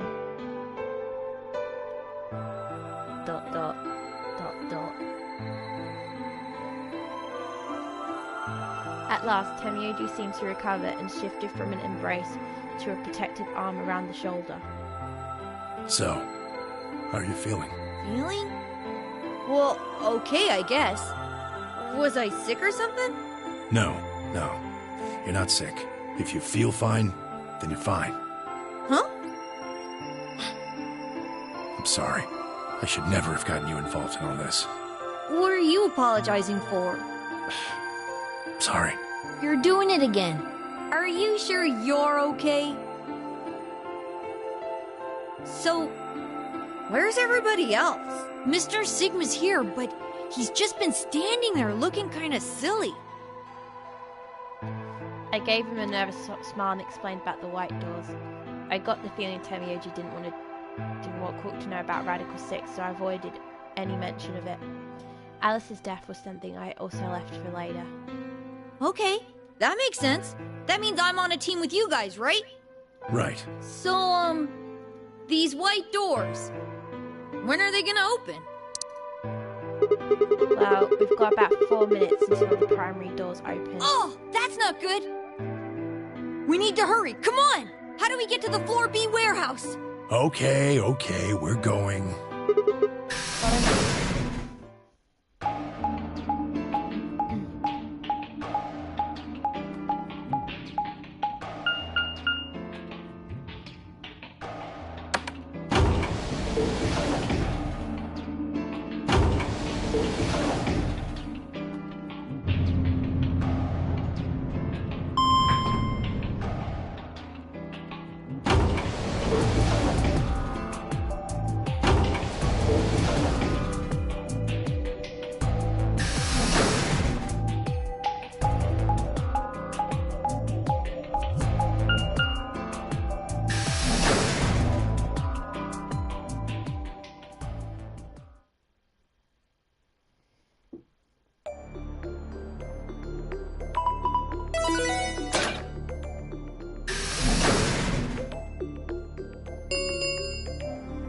Chromatic doors have opened. 5 minutes remain until chromatic doors close. You're late. Where the hell have you been? Quark? You're awake. And fully recovered, apparently. I am also relieved to see you well again. Me too. Wait a minute. What are you talking about? I looked out at the others from behind Cork and held a warning finger up to my lips. There was a few momentary raised eyebrows and some nervous coughing as everyone suddenly fell silent. Huh? From Cork's perspective, it must have seemed especially odd. Anyway, there isn't any time left. We need to hurry. But there are 3 doors. Which team goes in which door? All of the doors are identical for this round. I believe it doesn't matter which team uses which door. Then we're taking the one in the middle. Why that one? You want a kill shot, you aim for the center. You're more likely to just miss the extremities. That logic is flawed and more than slightly disturbing. Unfortunately, I don't really have a counter-argument, so center door it is. I suppose we could go with the one on the left. Is that okay? I mean, we could go with the other one if you want. Kay and Clover only nodded. Well, there's only one left. Oh, sorry. The door on the right. Any objections? All right, let's move. 30 seconds remain until chromatic doors close. Hurry it up, Vi. This thing's gonna close. I know. It's time we were going as well. Right. Sure. Come on, guys. There's no time to wait. Right behind you. Let's go. 2, 1, 0. Chromatic doors closing.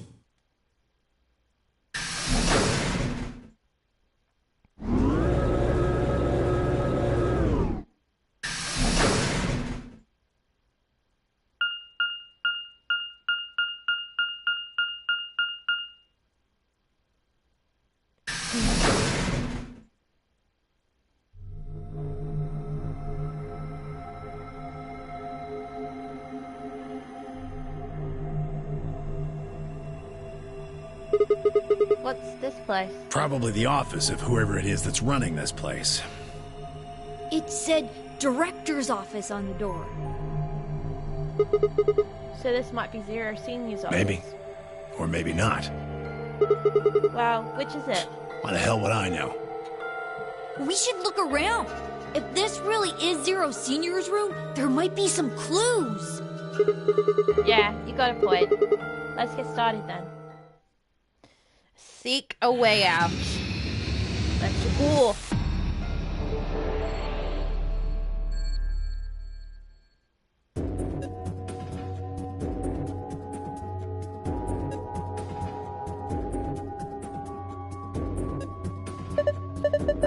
This is cheap brandy. Alcohol this bad shouldn't even exist. So I think it's best if I dispose of it safely with mine. I'll be taking that.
Haha, now this is brandy.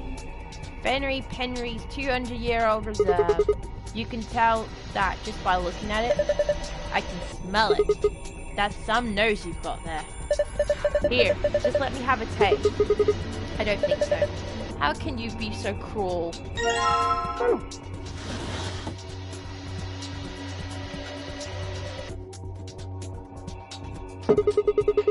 I tried putting the bottle of brandy on the coaster, but...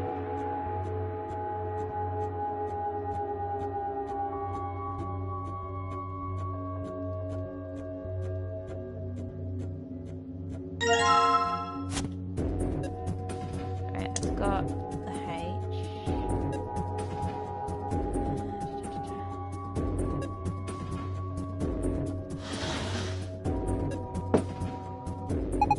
Look, there's laser beam bending all the way around the bottom. Yeah, it's made a parallelogram.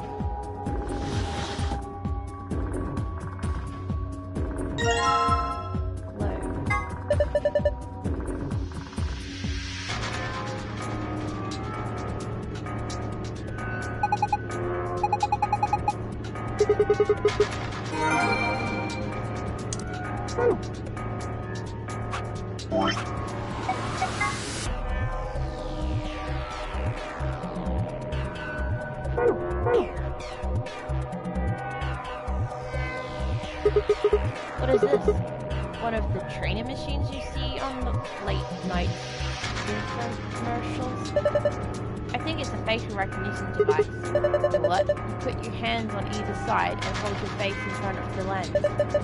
Then it checks your face against whatever it's got in the database. Oh, huh? How did you know that? I'm in the salvage business. Every so often one of these babies shows up. It doesn't look like it's turned on. Yeah, nothing's happening when I put my face in it. There's something to the right of the lens over there. That looks awful to be a keyhole. If we had a key for it, yeah, I think maybe it would turn on. I assume so.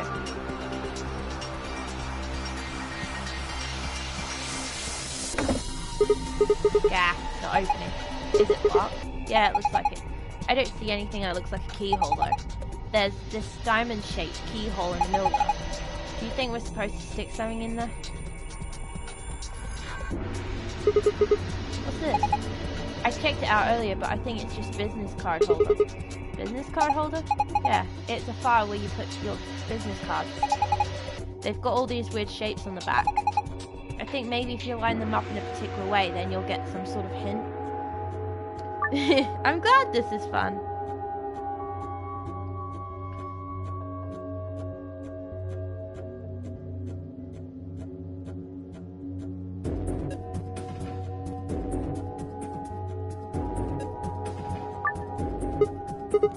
Well, I guess we won't give it a shot.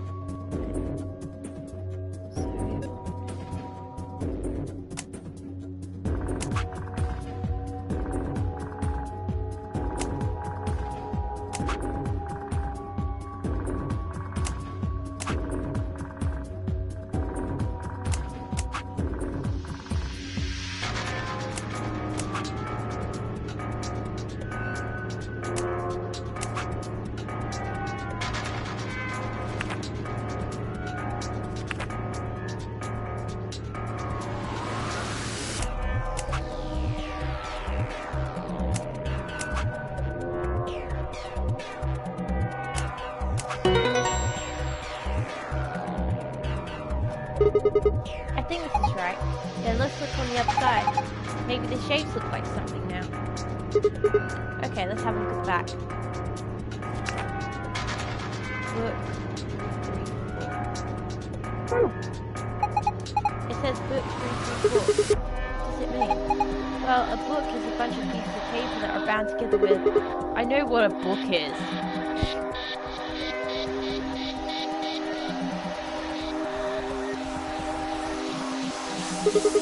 There's a screen built in this. There's something on it. Starting up. Please wait. What is starting? Beats me. Well, my money says that just means it won't be swapped if you mess with it right now. How about you go and have a look at something else? A balloon? You want it, Quark? I don't need a balloon. I'm not a kid. Really? How old are you? I'm 20. What? No way. Gotcha. Haha.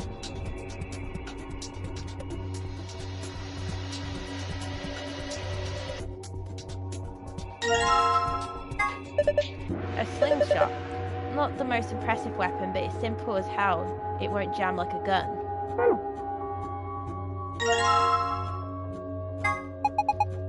He's got a spear instead of a sword. This is really short spear though. If you look at the tip head on, it looks like a diamond. A diamond, huh?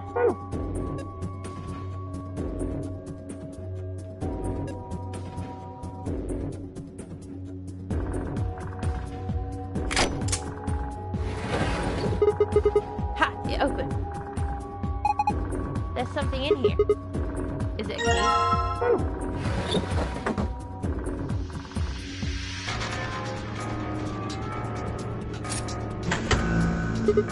Whoa, the lights up on the top turned on. Look, it's like you managed to turn it on. Alright, it's on now. Well, why don't we give it a face to look at? One of ours?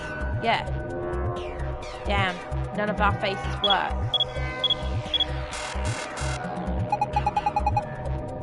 She's a waifu. What does it mean by gender mismatch? Maybe it's saying that it needs a girl. But there's only 3 of us and none of us are women. Well, maybe if we dress Quark up like a girl.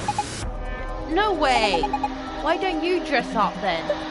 No, just thinking about it's making me want to puke. Besides, do you see a wig or makeup or anything around here? How would any of us dress up like a woman anyway? Dude, you totally want to do it. No, I don't. Hey, wait a minute. Maybe, what is it? Did you have an idea? Well, it can't hurt to try. Yeah, definitely worth a shot. How long has he had that in his pocket? It looks like a piece of paper. No, it's a picture. No, oh yeah, I remember him looking at it in the infirmary. Quark cross-dressing, come on. Everyone needs fan art of that. I guess it's worth a shot.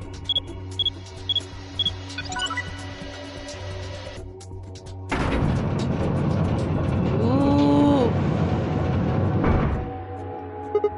Whoa.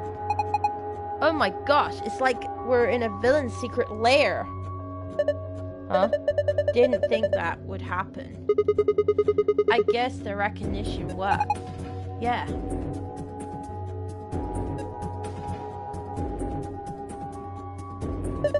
Look. Oh hey, there's a helmet with a suit of armor.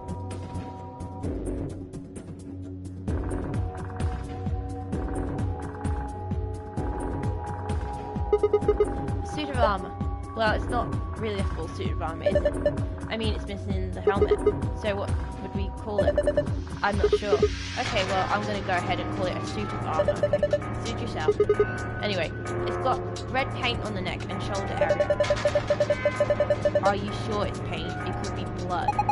Hey, don't say stuff like that. Being in a room with a headless suit of armor is creepy enough. Well, why don't you give him his head back then?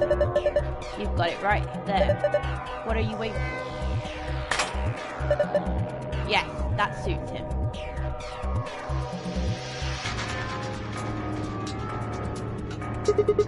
You must be feeling pretty tired, Tamioji. All the excitement can't be easy for someone of your age. Why don't you sit down for a bit? I'm not so old I need the likes of you worrying about me. No, the series is over now. The 3rd game makes sure of that, even though it still makes me question a couple of things. So, well, I think I've just have to see then. Ah! Huh? What's that? You think maybe it's an eye watching us? I don't think so. I think it's a target, like a bullseye. Yeah, you're supposed to shoot it. Okay, I'll just use the slingshot too. Whoa, hold on there. Do you actually have something to fire? Oh, no, I guess no. Where are you going to shoot it with then? With mind bullets? It's called telekinesis, Sigma. Anyway, I figured that'll slip your mind like everything else. Here, I grabbed this off the floor earlier. Take it. Oh, this key used to start the facial recognition device. Thanks, man. I guess I don't have to use my special psychic powers after all. Here goes. Aiming. 3, 2, 1. Fire! Whoa, nice aim. We got it right in the center.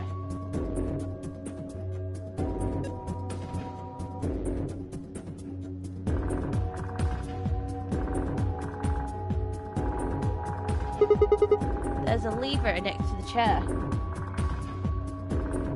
Yeah, he's alright. Why don't you pull it? What's going to happen? Come on, is it really hard to figure out? You think it's going to go back into the wall? Pull the damn thing and find out. Oh. Alright, well, let's give it a try. Here I go! Spin me right round, baby, right round. Looks like there's something on the table.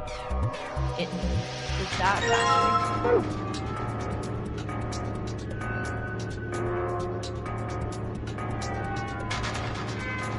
There's a key painted. If I pull it again, the chair should turn back round, right? Oh, whatever. Not like I have a choice. Ha!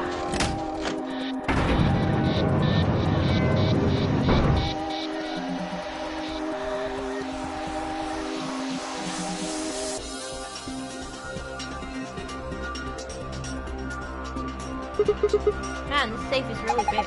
There's gotta be like $100 billion in there. He's such a kid.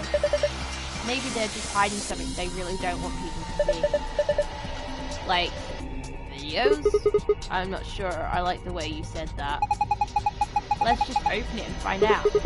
I don't think. See? Is it locked? Yeah. There's a circular input panel on the top of the handle. Looks like the one on the pressure exchange chamber door. So if we just do the same thing we did then. Alright, let's do it. Oh, it's one of these things again.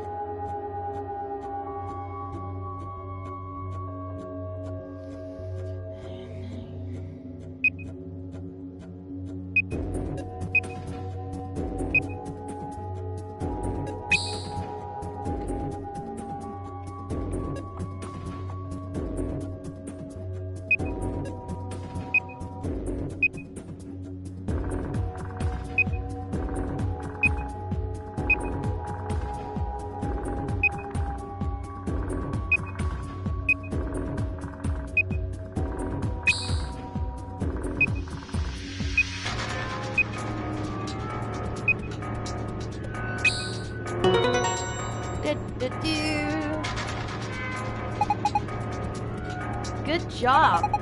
You did it! Nice one. Very impressive. Let's have a look inside. $100 billion! Video! Yeah.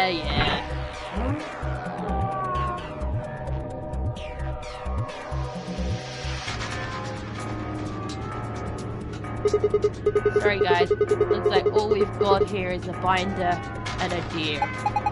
So a binder. What the hell is this? Is Deer just making fun of us? Alright, so there's a binder in the safe. It's got 2 pieces of paper in it.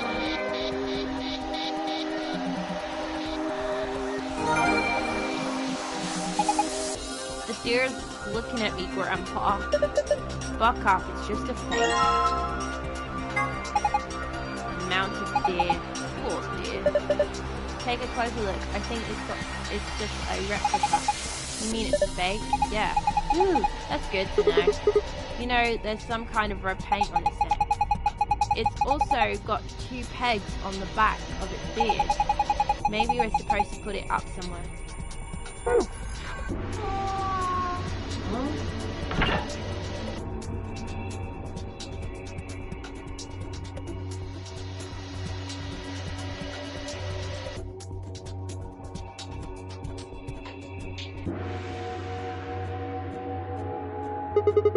There's red paint on the wall. It looks like there's an outlet right next to it. Why would someone put an outlet this high? Well, it's probably not an electrical outlet. What is it then? I think you're supposed to insert something inside it. Like what? Maybe the deer? Yes, that's it. Remember how those two pegs on the back of the mount? I'll bet they fit perfectly. Give it a try. Well, it looks like you were right.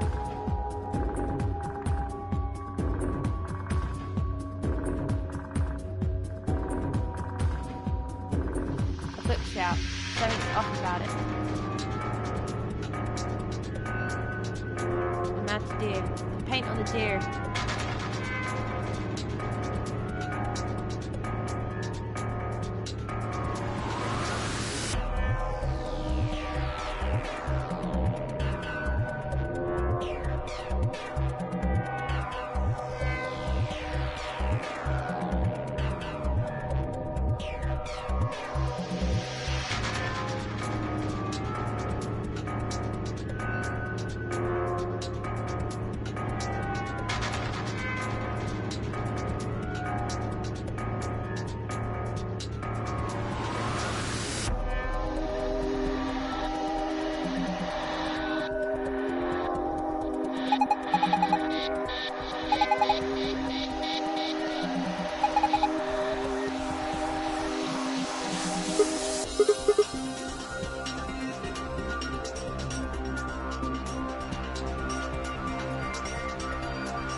So, who is this girl? Hey, stop! She's just a girl. Is she your granddaughter?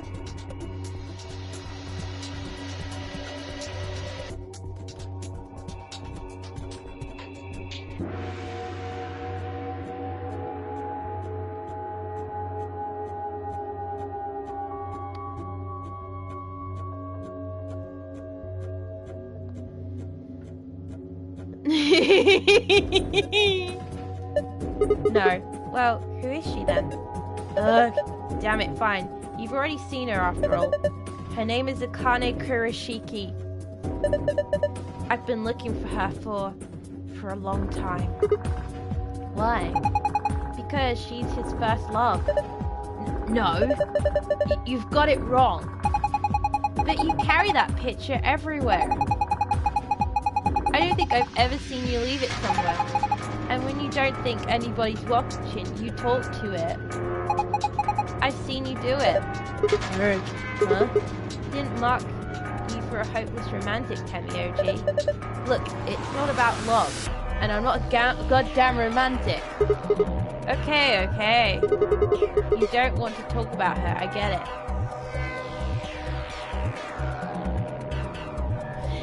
Dun dun dun! Maybe. Well, what do we have here? Haven't seen a computer this old in a while. There's something on the screen. Is that a lion eating a hamburger? I really don't think so. I think the lion's got two heads. Looks like a monster from Greek myth or something. It looks like it's asking for ID and password underneath the line. Huh? Keyboard doesn't seem to be working. I guess you can't enter anything then. Yeah.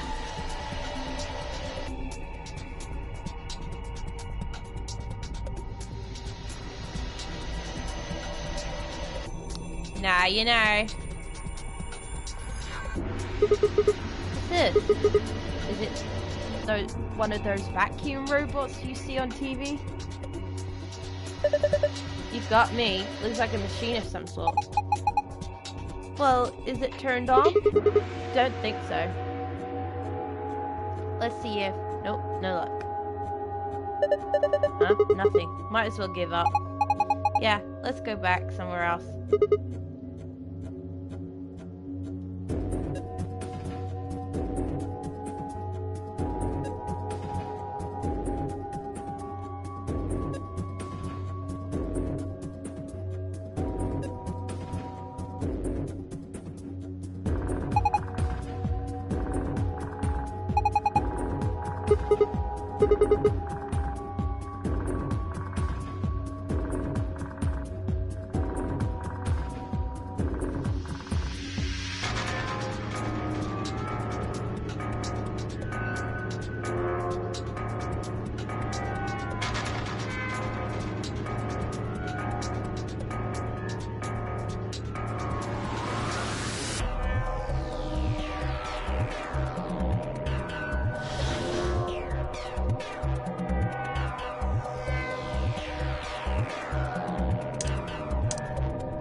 This looks like a tablet on it. Look, something showed up on the screen.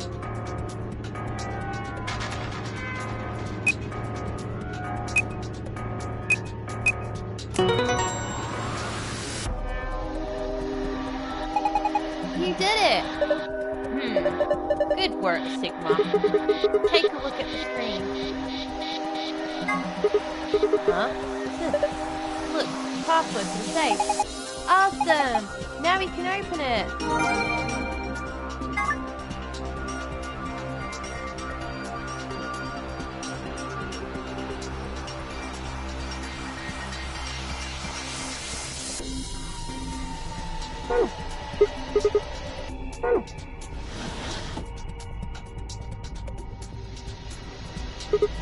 Huh?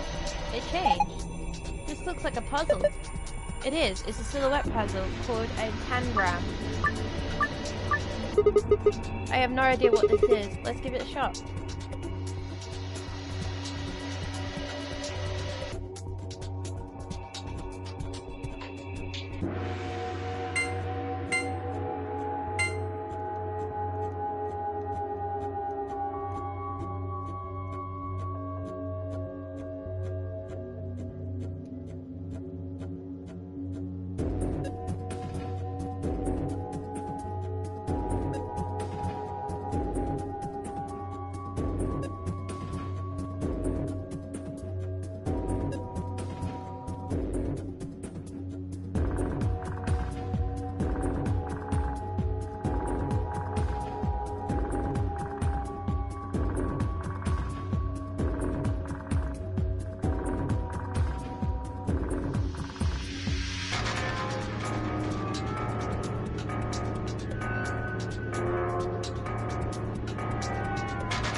Not as easy as it looks to move these shapes.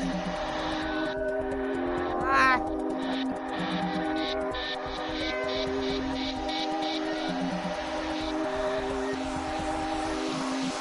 Okay, good night, Tom. For hanging out.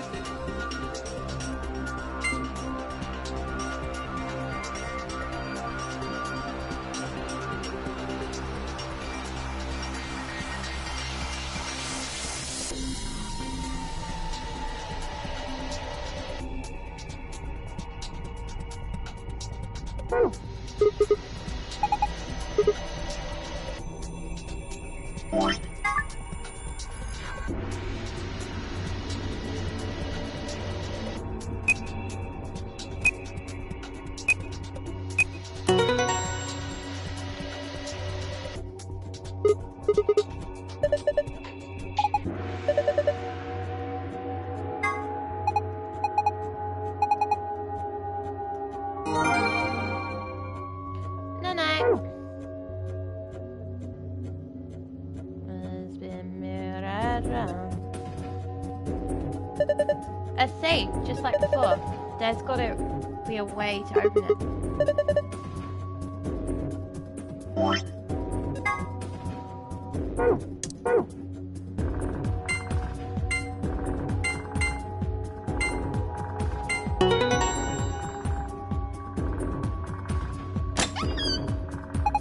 Good job, it opened. Good work.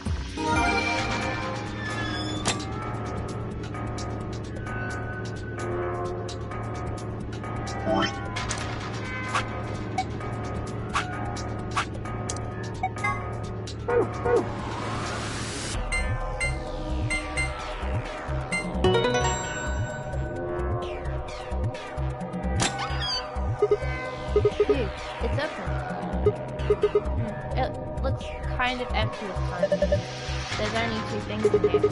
First we've got the AB room keycards. Oh, these must be the star ones. There are two of them. You guys take one, I'll pick the other. Right, we're a pair, so we only need one for the two of us. And the other thing is the key as usual. Yes, now we can get out of here. Great, no point sitting around. Let's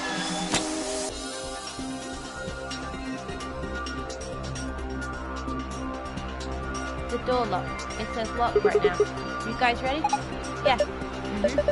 Go for it. Alright, 3, 2, 1.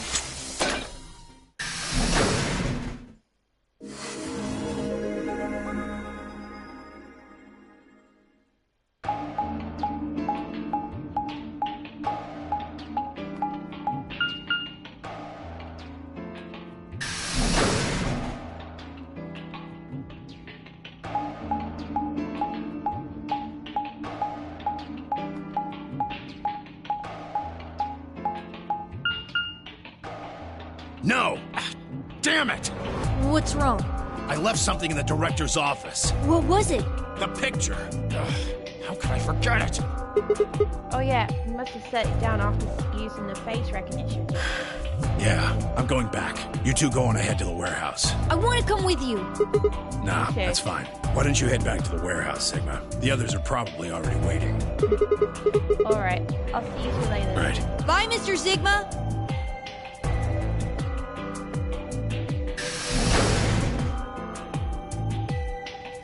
And then they were gone. Guess I should be getting back then.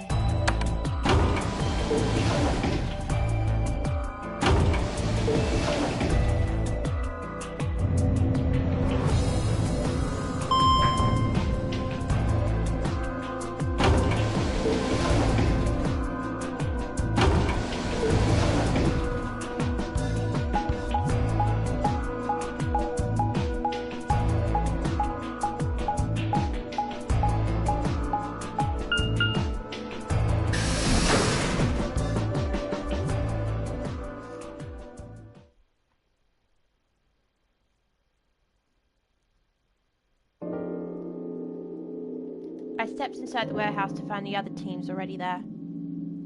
Kay and Luna, Fine Clover, and Dio. The moment Dio spotted me, he dashed over to the rightmost AB room and sent his card through the reader. Well, he actually waited this time.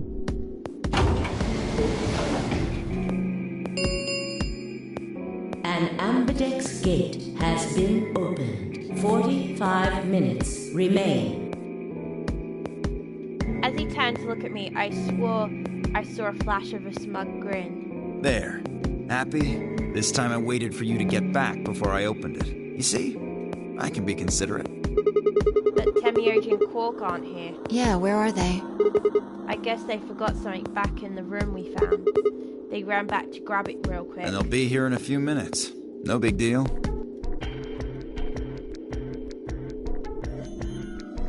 While we waited, we exchanged information about the rooms we investigated. Unfortunately, none of it seemed very useful. None of us found anything, and we were no closer to unraveling any of the increasing number of mysteries we were faced with. With that discussion exhausted, we sat down to wait. Before long, 20 minutes had passed since Dia opened the door and Temioji and Quark were nowhere in sight. Don't you think they're taking a little long? Yes, I'm getting worried. What if something happened to them? I'll go have a look. Then I shall accompany you. Nah, I'll be fine by myself. It's not that far away. Just don't look into the abyss too long, or you might become a monster. I don't think... Okay. Look, I'm just going to the director's office. I'll be right back. No big deal. Right, see you guys later. I gave a quick goodbye wave and stepped out of the warehouse.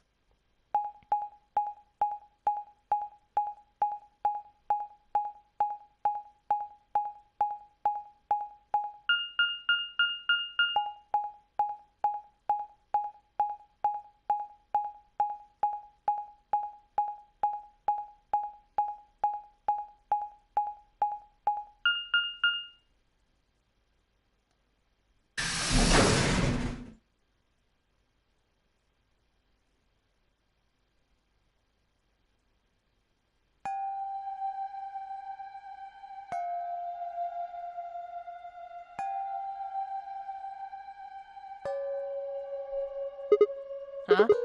That's odd. There's nobody here. The picture's gone, though. Temioji and Quark must have been here then. I laid out the floor... I laid the floor B map. They must have taken the door that faces the warehouse. After that, they probably went through the warehouse and out the blue door to the elevator. Yeah, that's a much shorter route. On the other hand, I came through the red door, which is kind of the long way round. Looks like we managed to miss each other perfectly. Well, this was a huge waste of time. Shoot, might as well head back, I suppose. I packed up the map and was headed toward the door when... there was a light on when there hadn't been a light before. What? Why is this thing on? We messed with it earlier, but nothing seemed to work. I felt a sudden wave of inexplicable, nauseating dread. The light stared at me. I swallowed and edged cautiously toward it. The machine was in arm's reach now. I stretched my hand toward it, slowly, slowly. So, you finally made it. No, you're... I am Zero. I was the one who brought you here. You undoubtedly have as many questions for me as there are stars in the sky. As you can see, however, this is only a recording. I will therefore be unable to directly answer any questions. Ask if you wish, but I cannot respond. Urgh. I considered taking a swing at him, but decided that was spectacularly futile and kept my balled fist to my side. Now, where to begin? There are many things I wish to tell you, but unfortunately, our time is limited. As such, the information I can provide is also limited. I have chosen two things of great importance to tell you. First, I will tell you about termites. In retrospect, I suppose that's a rather odd thing to say. I imagine you look rather bewildered right now. Perfectly understandable. The person who kidnapped you and threatened you with death is lecturing you about insects. I suspect it hardly seems fair. Nonetheless, this is very important. In a way, it will determine your fate. So I ask that you listen carefully. Have you ever seen a termite mound? They are splendid structures. Some might even call them works of art. Termites are natural architects, and their mounds are both structurally sound and make excellent use of space. So, are they following some sort of plan as they build? Are there termite blueprints detailing which room goes where? No, of course not. Each termite is simply an oblivious cog in a tremendous machine programmed by millions of years of termite DNA. It is doubtful an individual termite has any idea what its contributions are helping to create. But a human does. We can appreciate the elegant forms of their alien cathedrals. We can see the simple beauty of their perfect functionality. We can understand the splendid planning of their structure. In other words, only an intelligence of a higher order can understand the beauty of what the termite builds. Now, consider humans. Why are we alive? Why do we love and give birth? Why do we create? From where do our cultures spring? There are many theories, but no one knows the truth. We are oblivious cogs in a tremendous machine programmed by millions of years of human DNA. No doubt you see now what this analogy is supposed to illustrate. Yes, I mean to say humans are not different from termites. We trudge through our lives with no greater understanding of our ultimate goal. You might say we don't understand what we're building. Only an intelligence of a higher order than ours can understand what we're doing. Imagine how we might look to such an intelligence. We may be building some structure so perfect and elegant, we can't even perceive it. Whatever it is, we've likely been building it on a dimension just above the ones we know since time immemorial. If we are like the termites, then what we've created is almost certainly something of tremendous beauty. And you are about to catch a glimpse of it, or have you already? Well, that's enough on that subject, I think. Consider what I've said.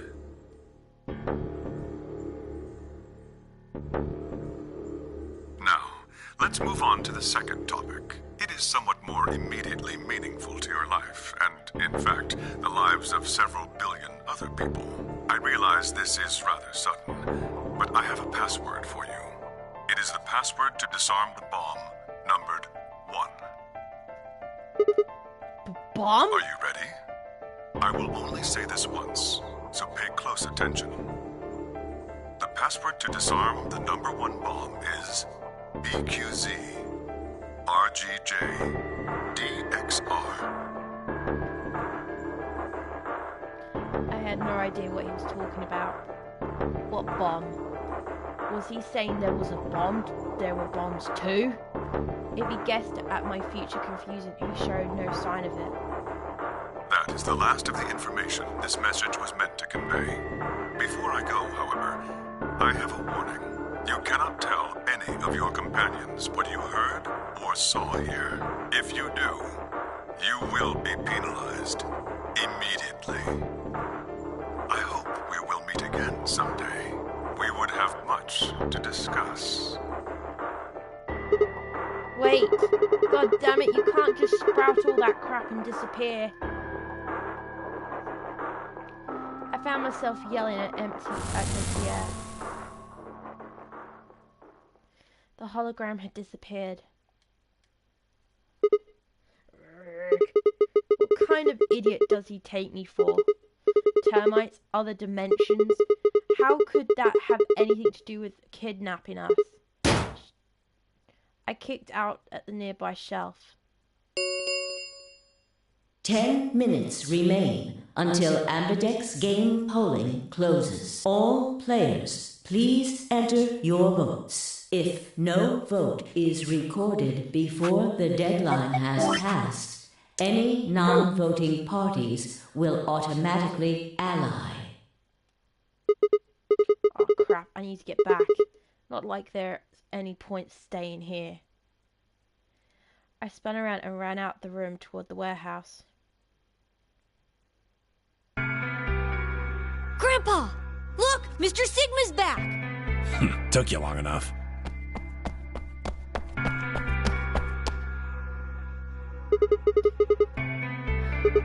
Where are the others? In the AB rooms. They went in already? Yep. Why didn't you two? Have you been waiting for me? Yeah! Grandpa said there was something he had to tell you before we voted, no matter what. Oh. Nothing that significant. Just wanted to tell you we're going to choose Ally this round. That's it. And you had to tell me that no matter what. Seems kind of pointless. I mean, words are cheap. You can promise whatever you want. True, but we've got something to back it up. Just hear me out. Okay, go ahead. Quark and I both have 8 BP. We're already on the home stretch. So what do we need to get to the magic number? Well, we need you to choose Ally. If you do that, it doesn't really matter to us what we pick. You'd get to 9 whether you got 2 or 3 points. Exactly. That being the case, we don't have any reason to betray you. And if we both choose Ally, we both gain points. True, but you must have considered that I'll choose Betray. That would mean you choose Betray to protect yourself. But that's why we're telling you we won't choose Betray. Mm-hmm. Can I trust you? Of course. Alright, tell me one thing. Let's say we do this and both ally, everybody gets 2 points. Then that means you and Quark have enough to leave, which is great for you. But I'll be stuck here with a measly 5. How do I know you aren't going to just open the number 9 door and leave us in the lurch? I can guarantee it. I can give you my word. I will not open the number 9 door, even if I have enough points to do so. I swear it. We aren't going to abandon everybody else just so we can escape. I swear too. I promise. So all you've got is a promise, huh? When I make a promise, I keep it. Trust me. Please! You've got to trust us.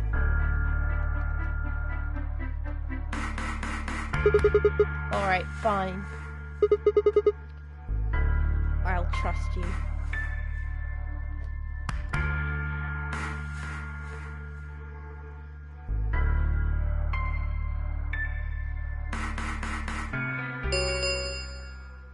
Two minutes remain until Ambidex game polling closes.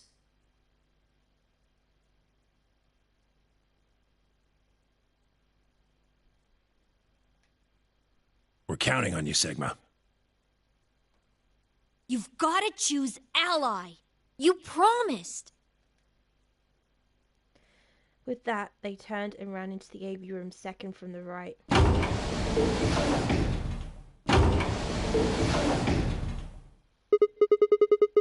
Well, I guess I should get moving.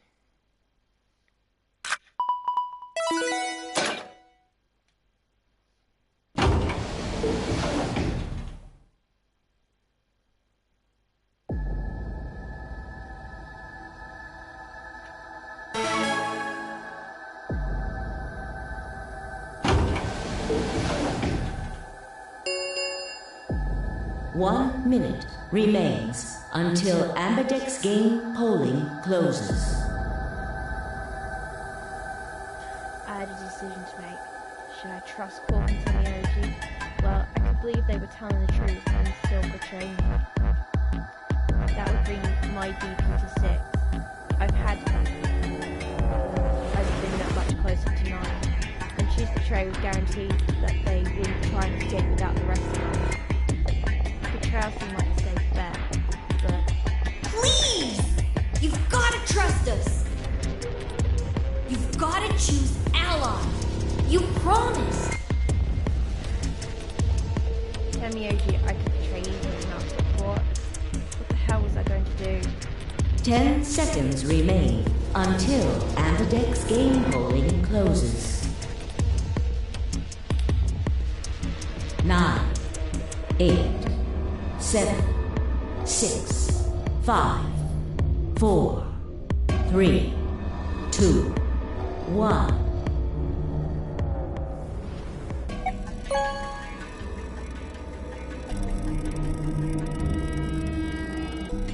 Round 3 of the Ambidex game has been completed. Results will be displayed in the warehouse. Thank you for your participation. Ambidex gates now opening.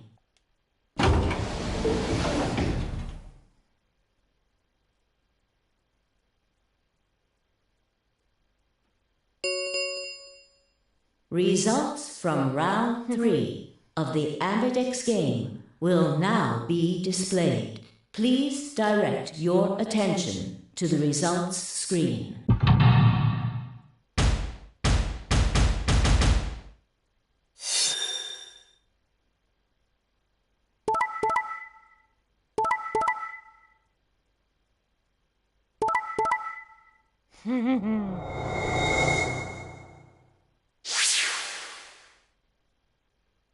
Points have been assigned or subtracted accordingly.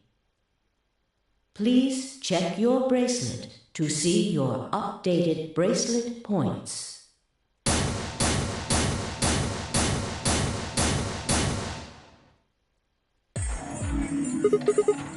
Hey, what's the deal? Quark had nothing to do with it. I entered the vote. So why did you choose Betray? Couldn't I ask you the same thing? I don't really think this is the time for a fight, though. Look, Clover's over by the door. What? Oh no.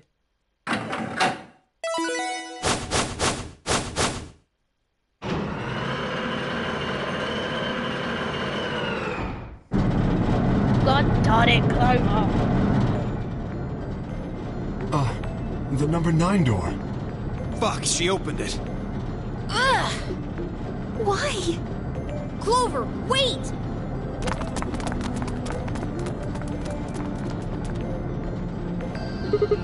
Clover, what the hell do you think you're doing? I'm going to call the others. What? I'll get justice for Alice. Justice? Wait, do you mean...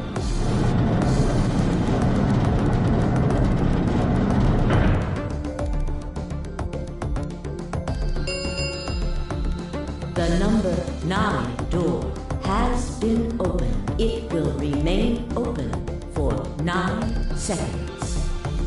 Time for me to go. No! Please, Clover, wait! Like hell, I'm just gonna let you walk out of here. Dio leapt at Clover, his fist raised. Clover easily avoided him and moved toward the door. Goodbye. I caught one last glimpse of her face as she slid through the door. It was a mask of ice.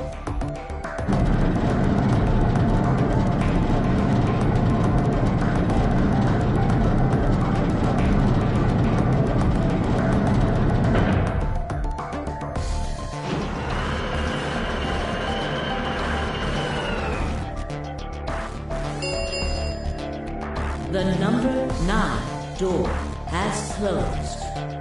This ends the nonary game.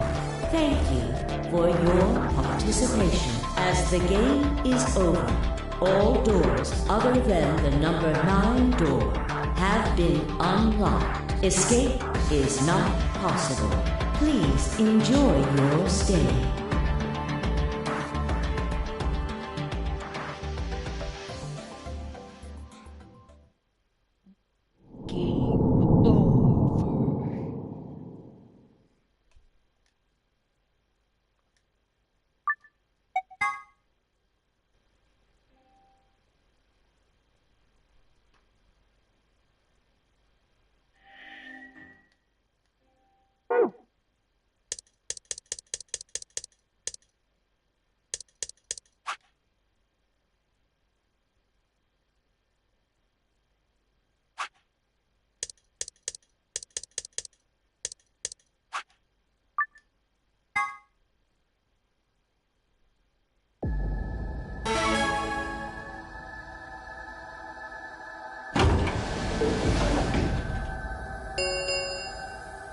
One minute remains until Ambidex game polling closes.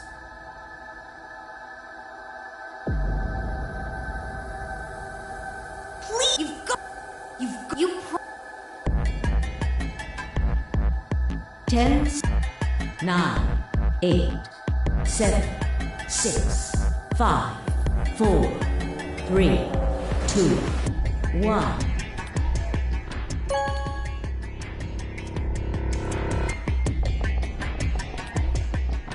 Round 3 of the Ambidex game has been completed. Results will be displayed in the warehouse. Thank you for your participation. Ambidex gates now opening.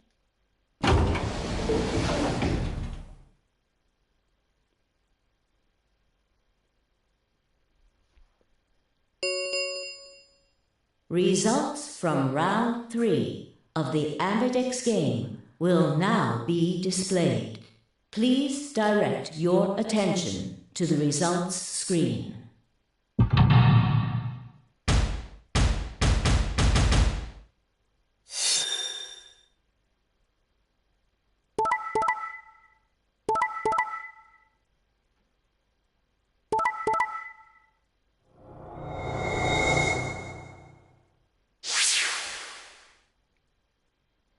Points have been assigned or subtracted accordingly. Please check your bracelet to see your updated bracelet points.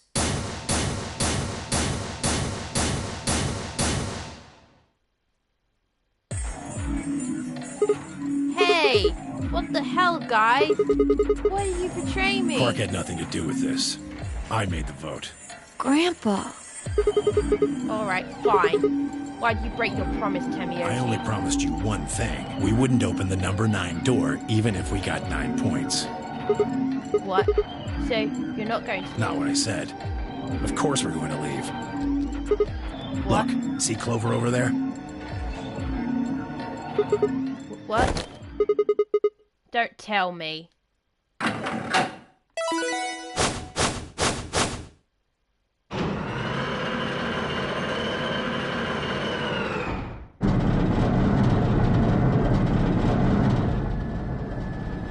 Oh no. Jeez. That bitch! Wait. Quark and Tenmyoji have... The words would belly out of her mouth when Tamioji and Quark ran past. No! God damn it!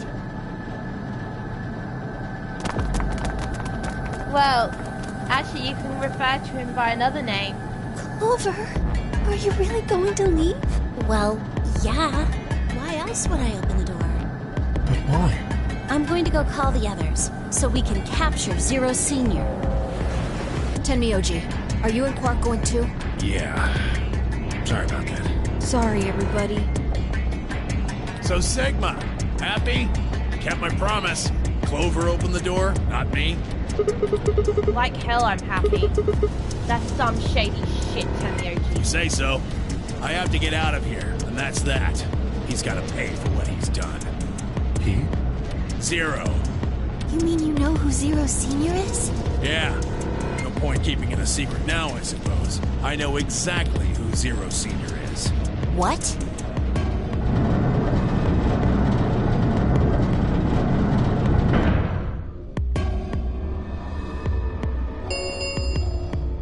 The number 9 door has been opened. It will remain open for 9 seconds.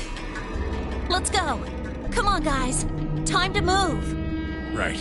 Oh, wait! This is for you, Mr. Sigma. Quark held something out. I looked down to see 2 pieces of folded paper. What is this? It's a letter. I wrote it in the director's office before the AB game. I wanted to tell you what kind of guy Grandpa is. So, read it, okay? He pressed it into my hand. See you later, Mr. Sigma. Then he turned and ran towards the door. Tamioji and Clover followed in his footsteps. I was so surprised by the letter that I didn't even try to stop them. Before I could think of anything. See you. Goodbye.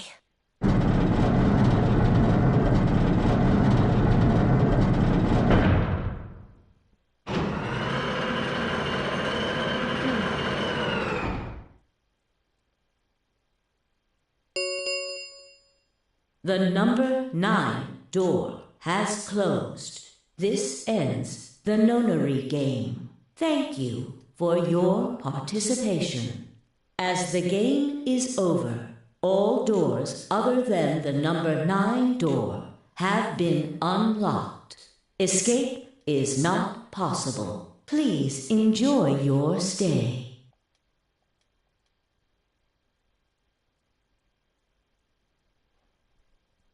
Shit! They're gone. All we can do now is hope they bring help back. Indeed. I agree. I looked down at Quark's letter and slowly unfolded it. His handwriting was still slightly uneven, but he'd filled both pages with writing. I began to read. It was a really stormy day when he found me. He said the rain was coming down so hard it almost hurt, but somehow he managed to help a baby crying. To hear a baby crying. I guess I must have been crying pretty loud. He took me home and did his best to raise me, but he'd never been married or had a kid before, so I think it was really hard for him. He couldn't figure out how to mix the formula, so he was always carrying the directions around with him. Also, I guess I was a pretty picky eater, so if he didn't get the water to formula ratio just right, I wouldn't eat it. I guess I was kind of a pain, huh? But he didn't give up, and now, here I am. When he found me, I was really, really small, and he was worried that I might not make it. That's why he named me Quark. A quark is a really, really small thing, and I was really, really small too. Grandpa didn't need to worry though, because he turned out that I was pretty tough. When I was 1, he forgot I was sleeping in the bed of his truck and drove off. I rolled out and went off the back, and I didn't even get scratched. I started walking when I was 2, and when he wasn't looking, I fell down the stairs. I didn't get hurt even then. When I was 3, I got really sick. I had a super high fever for a week, but eventually I got better. I guess you could say I'm pretty lucky. Anyway, I didn't really have any more accidents after that, and I was a pretty healthy kid. By the time I was 6, I had started helping Grandpa out with his work. His job was to gather junk from abandoned buildings. Then he'd fix it up and pull out the useful parts and sell them. There were plenty of abandoned buildings, but finding good stuff in them was hard. You had to know which parts were useful, or you could end up wasting a bunch of time. Every time I'd find something, he'd explain to me what it was, how it was supposed to work, how to fix it, all sorts of things. Usually though, I just wanted to finish up work so I could go to the theatre. The theatre came to our town once a week in a wagon. They'd show old news or movies. I went every single week, but Grandpa only went once in a while, and he'd only go weeks when they showed movies. Oh yeah, I didn't know that I'd been adopted until I was 7. One of the other kids on my block told me. I guess after Grandpa found me, he looked all over town to try and find somebody who'd take me. The kid from my block actually had a mom, and he'd asked her if she would take me too. I gotta admit, I was pretty shocked when I heard that. There weren't a lot of kids with parents around, so hearing that someone lived with his actual mom was pretty impressive. I was also kind of surprised that Grandpa had tried to get someone else to take me. Did that mean he didn't want me? The kid who told me about Grandpa trying to get rid of me was a real jerk. He was totally spoiled, and he'd brag to everybody about how he had a mom. He liked to come up to me while I was working and say stuff. Must be hard not having a mother. He'd never bothered me before, but after I found out that Grandpa had adopted me, I started to think that maybe he didn't really want me. If I could work on my own, then he could get rid of me. I was scared to know the truth, so I never asked him. Then one day, he took me to a bar in our neighbourhood. During the day, of course. He went there sometimes to drink scotch, but I'd never gone before. When we got in, he just walked up to the counter with that grumpy look he has, and I thought, oh no, he's going to make me work here, but I was wrong. I saw him pass something to the bartender, and then he picked me up and set me down on a stool next to the counter. The stool was pretty high, especially for a 7-year-old kid, and my legs just dangled off it. It seemed really, really high to me, but I was pretty nervous. Eventually, the bartender came back with a glass of scotch and another big glass full of something else. As I looked closer, I realized that the second glass was full of some sort of brown liquid with a scoop and ice cream in it. It took me a minute to realize what it was. A root beer float. I'd never seen one before. I was so surprised. Root beer was even more expensive than the nicest alcohol in the bar. To me, the other kids, it seemed more like an urban legend than a real drink. But there it was, right in front of me. I stared at the float. I still wasn't sure if it was real at that point, and then looked to Grandpa. He looked back at me. I didn't know what to do, so I turned to the bartender. He'd already turned around and moved off though, so I figured he must have put the glass down in front of me on purpose. It still didn't seem like it could be real, and I was just staring at it when Grandpa told me to hurry up and drink it before the ice cream melted. His gruff voice sounded like an angel's. Is this really mine? He nodded. Words can't describe how awesome it was. I'd never tasted anything like root beer before. The creamy sweetness of the ice cream made my entire body feel light. I felt like the luckiest boy in the whole world. That's not an exaggeration, I really thought that. The root beer float was delicious, but what made me even happier was Grandpa. When I looked over at him, he was smiling. I know that's got to be hard for you to imagine, but he really was. Right then, I didn't care whether he'd just found me and adopted me or not. He bought me a root beer float. That made me way luckier than some kid who had a mother but had never tasted root beer. Of course, after we left the bar, he was the first kid I bragged to. So Grandpa and I were doing pretty good, until the fight. I was in a super bad mood that day. I'd torn one of my shoes that morning, and some old drunk guy had yelled at me. All the junk I found was totally useless. The day was almost over and I was fed up, so I just grabbed some random trash and took it back to the house. When I showed what I'd found to Grandpa, he frowned. He stared, started going through each thing I brought back, explaining why they were all useless. I got really mad and just yelled, "I don't care!" Then he got mad and I couldn't take it anymore, so I ran away. I was pretty upset, and I started thinking about that maybe Grandpa had only adopted me so he could raise me to work and make money for him. After a while, I went and hid in an abandoned building, but by then I started to calm down and think about maybe I should go back and apologize. It started raining pretty hard though, so I decided I should wait for it to stop. But that was just an excuse. The truth was that I was nervous. Part of me knew I'd done something wrong, but I didn't want to admit it. The rain didn't stop though, so I just sat there staring out at the gloomy grey sky. I imagined Grandpa coming to get me. It kept raining all night and he never showed up. I gave up waiting and decided it was time to go home. I was about halfway there when I heard someone groaning. At first, I thought I should just ignore it and not get involved, but I went over anyway, and it was Grandpa. He was totally soaked, and I could tell right away that he'd been there for a really long time. I yelled, and he opened his eyes a little bit. He smiled weakly and said he was glad I was safe. He spent all night out in the rain looking for me. I felt awful. Grandpa had been out in the rain looking for me for so long that he collapsed. I was horrible. He heard me crying in the rain, but I hadn't heard him. As I ran to get the doctor, I promised whatever God might be listening that if they would only save Grandpa, I'd never ask for another root beer float ever again.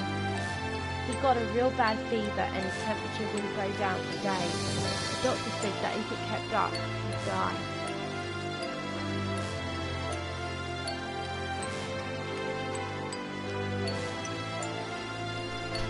If he died, then I'd be all alone.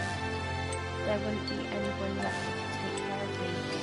The thought of that happening terrified me.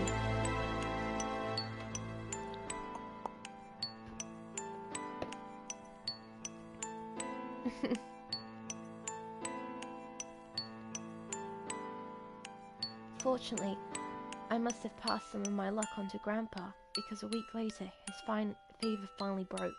I was glad he wasn't going to die, but I was also a little scared. What if he had decided he didn't want a stupid kid like me around anymore?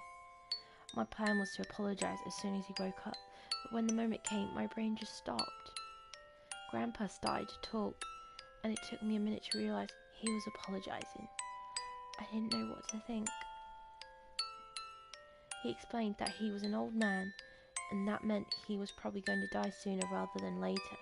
He was strict with me because he wanted to make sure I'd be able to make it out on my own after he was gone, but maybe he'd been a little too strict. All of the things I'd worried about had been stupid and selfish. Grandpa cared about me a whole lot. He'd been worried when I ran off, and he'd gone out into the rain to look for me. I tried to apologize, but when I opened my mouth, I just started crying. I don't think I've cried that much since I was a baby. But he just smiled and patted my head. I asked him if he'd ever regretted adopting me. His eyes got all wide and he said, "Of course not." He told me that he was looking for a really important lady, and because that he had to give up on pretty much everything else in his life. But when he took me in and started raising me, it felt like he'd gotten some of what he'd lost back. That was when I decided I'd stay with him forever, even if he said I couldn't.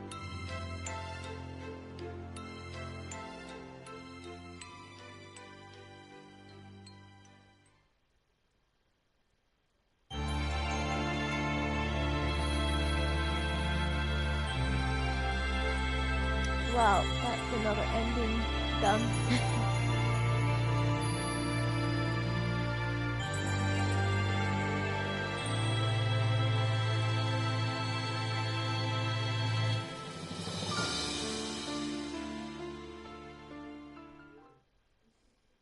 Temioji end. In root beer, very neat, whatever trophy that is.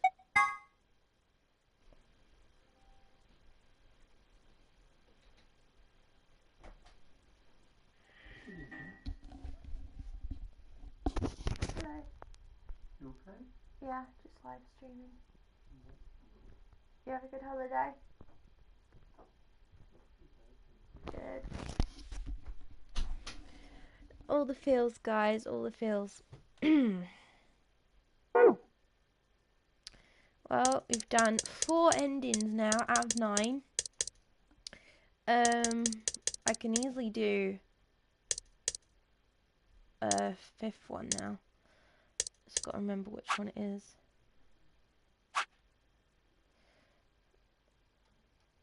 Just bear with me, I just need to see which one I can do, possibly.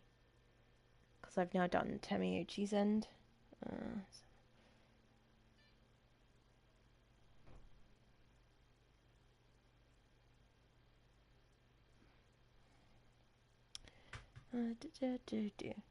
But I guess you guys have got lots of feels right now.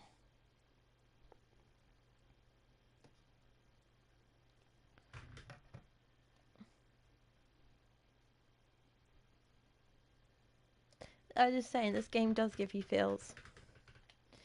Well, how do you guys feel about the fact that Temioji is Junpei?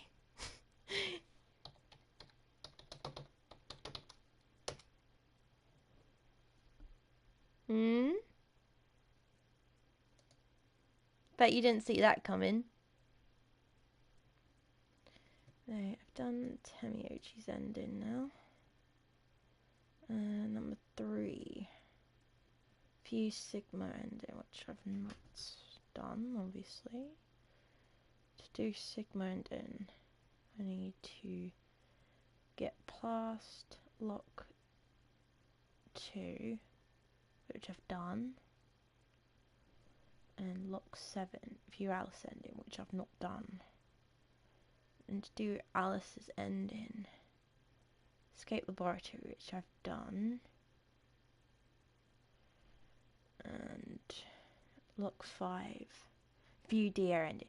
Right, so we need to do Dio's ending, and then we can do Alice's route tomorrow then, possibly. Yeah, this game breaks people. Alright, Dio ending. We're going to do Dio's ending now. And then that's all I'm going to do for tonight.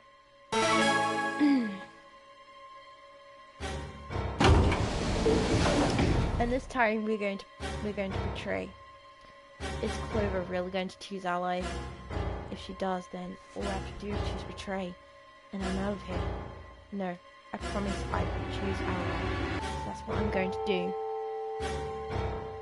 But Dio's almost certainly going to have 9 BP after this round. If he gets out, I'm going to be stuck here forever.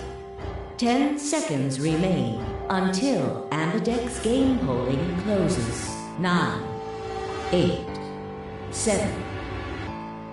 Damn it. What the hell am I supposed 3, to do? 2, 1.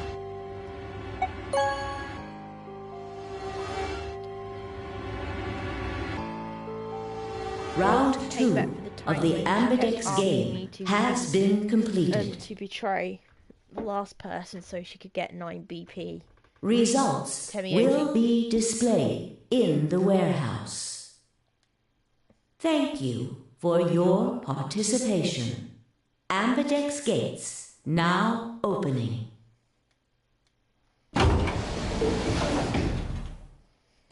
But slowly this story has been slowly coming together. The door ground open and I stepped out.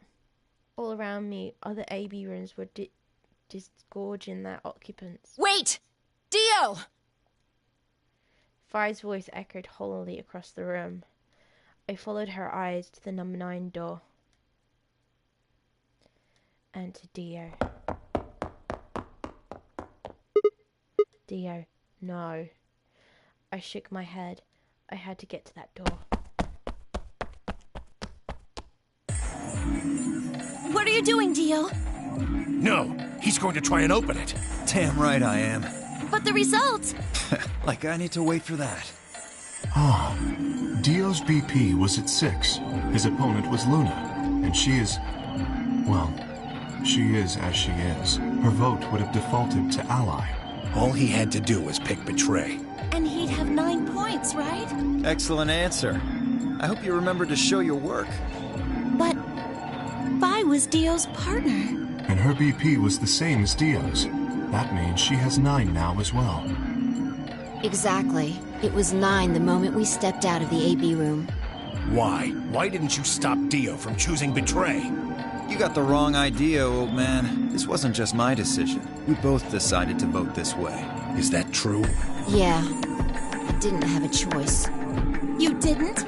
Because of you, Luna's BP is -1. So, what? She's gonna die again? Zero can pump all the poison he wants into her. It's not gonna make a difference now. Besides, her bracelet's already fallen off. You... Then why did you try and stop Dio, Fi? I believe I heard you cry out, wait, as he headed toward the number 9 door. Are you planning to wait for the rest of us? Did you just want to get your BP up to 9 to reduce your own risk? Sorry, but no. The only reason I stopped Dio is because I needed to know what someone else voted. Someone else? But that would be... Results from round 2 of the Ambidex game will now be displayed. Please direct your attention to the results screen.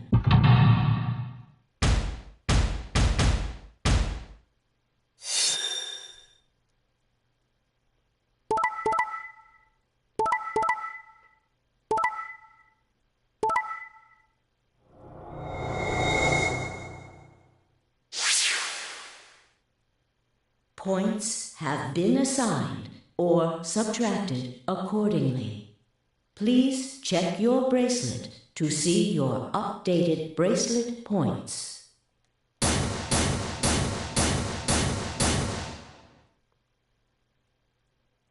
No. You betrayed me, Sigma. Why? What other choice did I have? To keep your promise, you jerk! You liar! You're a coward! You don't care about anybody but yourself! All you wanted was to get out of here! You're horrible! I hate you! And what about all the times that you opened the number 9 door, Clover, Wait a minute. Just listen to me for a second. Whatever I did, Fi and Dio were going to get 9 BP. The door would have been opened whether I had 9 points or not. So, all that means is that you picked Betray because you didn't want to get left behind! No, that's not it. How could you know if they would go get help once they escaped? I can trust Vi, but Dio is different. I didn't know what Dio might do to Fi after they went through the door. What if he turned out to be Zero Senior? So I figured that if they were going to escape anyway, I should go with them and make sure Is that it? Is that your excuse? Liar! Liar! You're just like Dio! You're a coward! Whatever, just fine. I was stupid to trust you. Clover, I heard a clank and turned.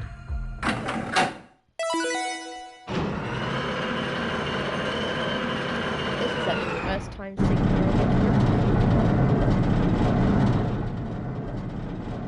Sorry. I went ahead and opened it.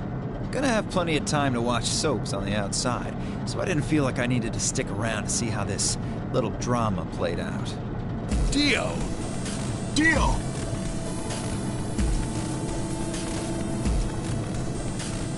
Yep, exactly. We all know the future. Alright, lady and gentlemen, shall we? Why so serious? This really isn't the time for hesitation. You both crossed a line you weren't supposed to cross. You betrayed your friends. Am I right? I'm right. But you didn't have a choice, did you? You had to survive. Isn't that the way an animal thinks, though? Don't get me wrong. I see the logic, but it's kind of animal logic. Still, you made your bed. Now you gotta lie in it. If you're gonna be an animal, be an animal. Own it. The losers, the weak, throw them away. That's how nature works, my friends. That's life at its most pure. You get me? Now come on, hurry up and...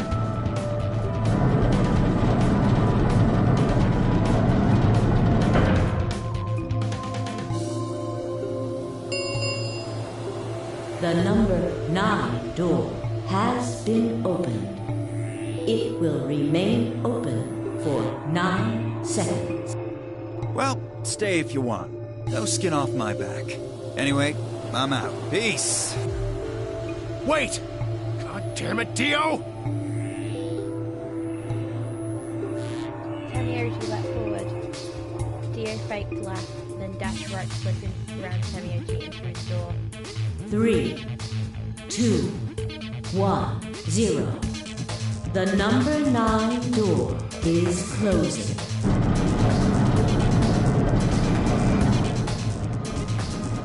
Let's go, Sigma! But shut up! Just do it!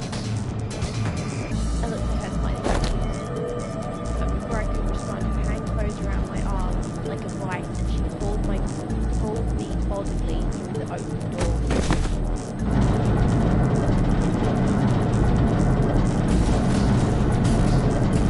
Right, it's actually nice to see the other end of the door for a change.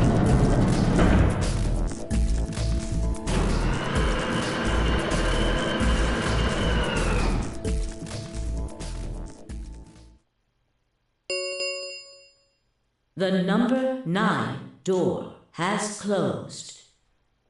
This ends the nonary game. Thank you for your participation. Sigma! Phi! Dio! Open up! Open this goddamn door! Tamioji's voice was muffled by the thick steel, but I could still hear his desperation and anger. I tried to ignore it.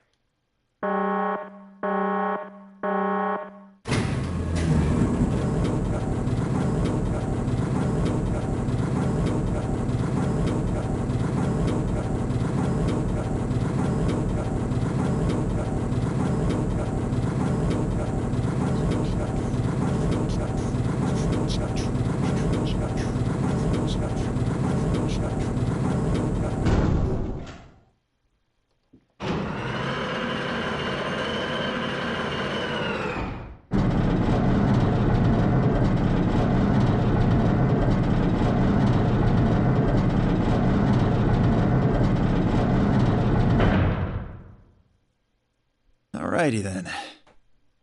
Here we are. Is that a hallway? Only one way to find out. Just as I had guessed, on the other side of the door was a wide hallway. Unfortunately, it seemed to stop in a dead end. It took only a second to find a familiar-looking door on the left side of the hallway. We opened it and stepped inside.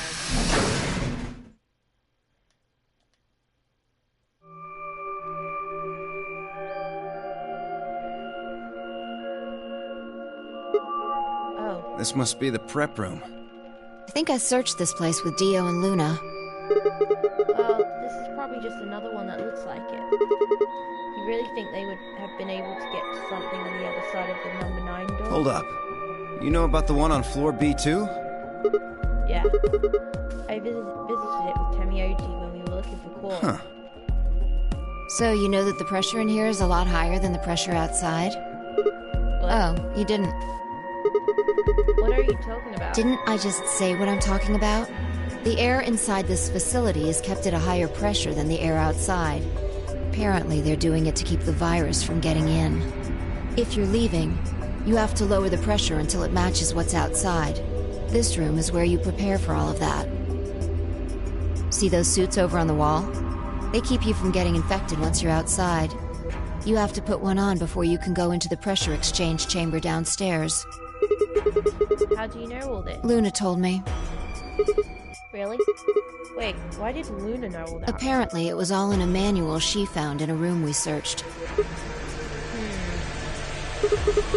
Whoa, wait, go back. You said there's some kind of mysterious virus out there? Well, I wouldn't say it's mysterious. I think it's that Radical 6 thing Alice was talking about. Don't quote me on that, though. That sounds bad. Well, we've come this far. We can't turn back now. Let's get those suits on and head outside. No argument here. Let's do it. We climbed into the protective suits in silence, then headed down to the pressure exchange chamber.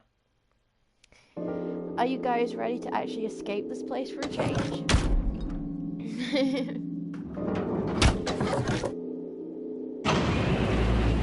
With a quiet hum, the process was done. I could hear the soft hiss of air leaving my helmet. There was nothing to do until we finished but wait. Then out of nowhere, Dio spoke. I never thought I'd succeed so easily. It took me a moment to realize his voice was coming from the speaker in my helmet. Apparently the radio was designed to activate automatically. You mean getting out of here? You're thinking too small. I guess I can tell you who I really am. What? You see, the thing is, I'm a hero. I was sent here from far away to save mankind. What? Too surprised to speak? Dear, I think maybe you should calm down a bit. We're all excited to be getting out of here, but... Oh, never mind. You're clearly too small-minded to understand. We were still going back and forth when the quiet hiss of air escaped its slide and stopped. A door at the end of the room slowly ground open.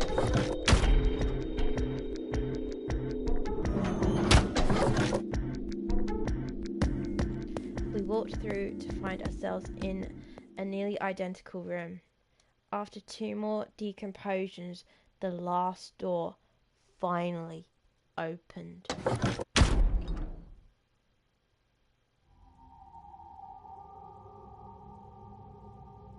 I stepped outside and gasped. A dark landscape like none I'd ever seen lay spread out before me. I couldn't help but stare. What the hell? Looks like a desert. I can see that. The question is, which desert? I don't know. I can tell you what day it is, though. Huh? Look. The moon's red. See? This must must be a total lunar eclipse. Oh yeah, I remember you talking about that in the lounge. During a total lunar eclipse, the moon is entirely covered by the Earth's shadow. That doesn't mean the moon just disappears or turns black, though. It actually reflects light that's passed through the Earth's atmosphere. But this makes it appear to be red. Essentially, what's happening is that the moon is reflecting the sunset. Do you remember when the next total lunar eclipse was going to happen? Yeah, December 31st this year, so New Year's Eve. That's what the magazine said, at least. Well, there you go. So today's December 31st. Wait, shit, if I got grabbed Christmas morning, then that means I've been here for 6 days? Looks like it. We should get to the nearest town. Okay, and would that be? There has to be one around somewhere.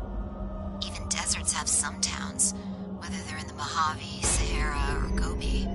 It's not what I'm worried about, though. What are you worried about? Forget it. Doesn't matter right now. Oh, come on. Tell me, I'm curious now. Impossible as it might seem, I could have sworn I heard her frown. I'm worried about whether or not there are any survivors. If Alice was right about the virus. Are you saying humankind might be extinct? What the hell? No way, that's impossible. A whole species can't just die out in 6 days. That... I hope it's not the case, of course, but there's the possibility. Whatever. We should get moving. There's still 4 people stuck in there, including Quark. We need to find help and come back for them. Okay. I turned to take a step. There was a rough crackle over the radio and the sound of someone falling. I turned back around to see Fi on the ground. Hey, are you alright? What happened? I ran over and helped lift her back up. She fumbled for a second, then clambered to her feet. Where are we? Her voice was low and rough. Huh? I see. This timeline. Timeline? She didn't respond. I was about to begin a more irate line of questioning when she suddenly grabbed me by the shoulders. Hey, where's Dio? Dio? Oh yeah, I haven't seen him since we got out. I'm sure he was with us when we left. Shit! We need to split up and find him. Why? Because he needs to tell me something. Why are you asking me this? What? Don't tell me you forgot. Wait, maybe not. He must not have made this jump. He wasn't making any sense. Damn it. Look, forget about that. Just find Dio. I'm going over to that hill. So you take the other direction. Okay. But she'd already taken off without waiting for my answer. I watched her for a few moments, confused before turning and heading off to look for Dio myself. Damn, don't see him anywhere. Where the hell does that guy go? I was looking around trying to decide where to go next when I heard it. The signal must have degraded, but I still can make out a few words. What the hell are you doing? Answer me, Dio. The voices were cutting in and out, but I'd hear the last word clear as day. Dio sounded like Fi had found him. I spun around and took off in her direction. Is that a transmitter? Transmitter? See? Phone home, huh? Bet free souls anxious from you. How do you know that? I know everything about you. I know you're the Myrmidons. The transmission was getting clearer. I had to be getting closer. Never mind that. I need to ask you something. What's the password for the number 0? hero. The hell are you, man? I'm no man. How the hell can you crack jokes right now? You haven't given me my answer. What's the deactivation code? Hey, what are you... Stop!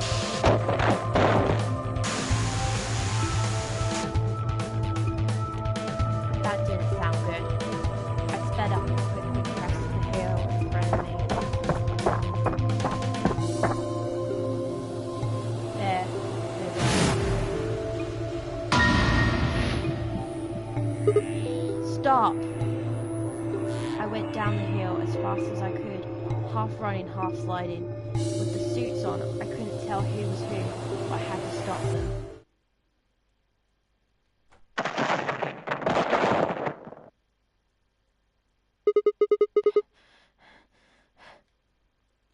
I clambered to my feet, slightly winded from my ordeal.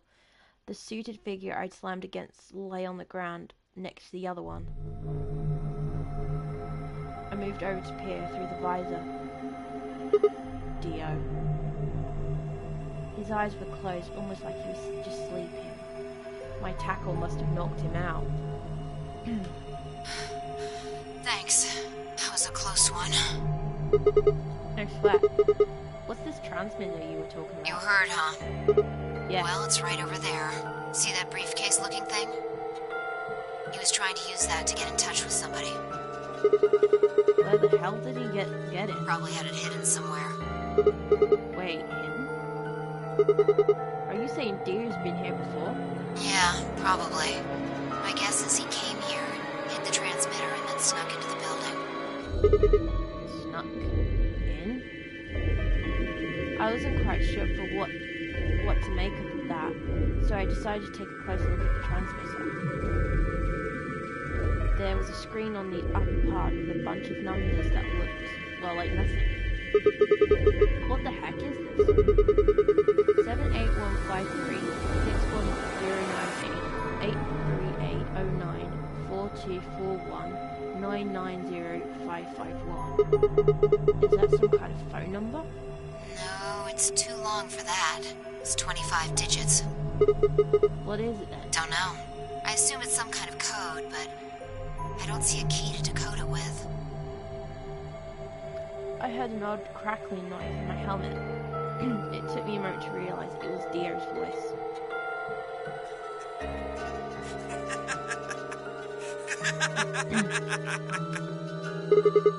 What's so funny? Sorry.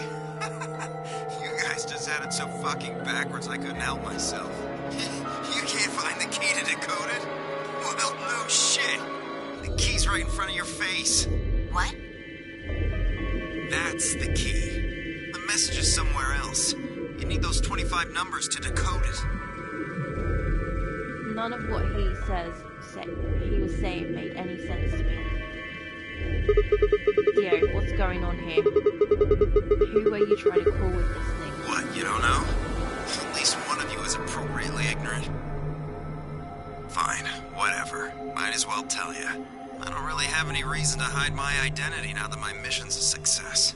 Besides, she'll probably tell you if I don't. Might as well hear it straight from the horse's mouth.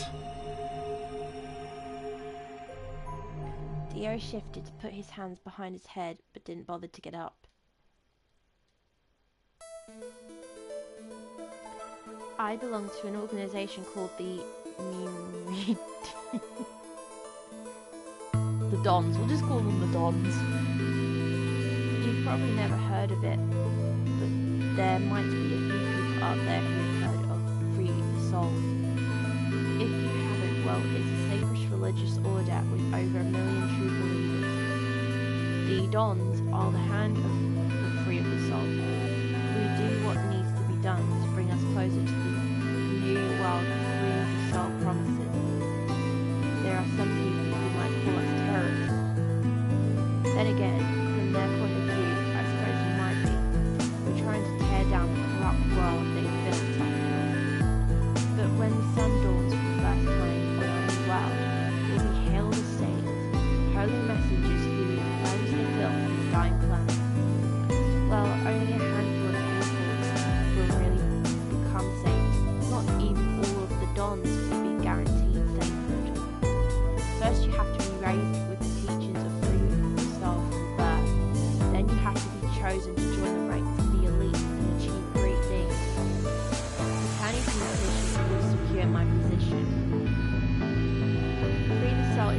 around the teachings of a man named Brother, who founded our order 10 years ago.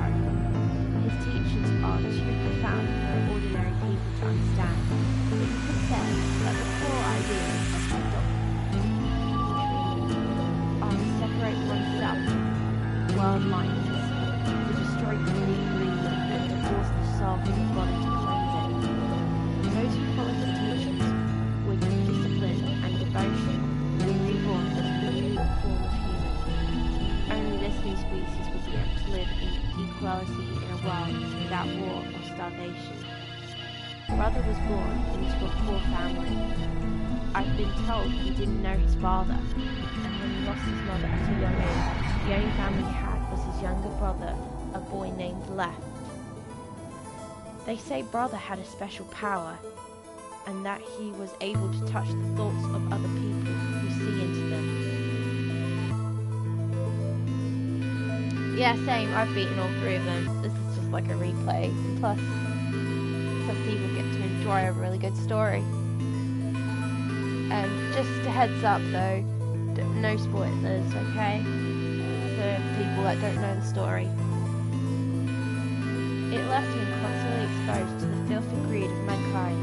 When Brother was 16, Left was found dead. His body was covered in bruises. The police only made a cursory investigation and quickly ruled his death as suicide. Later, Brother would find out that the killer had paid the police a massive bribe to keep the truth hidden.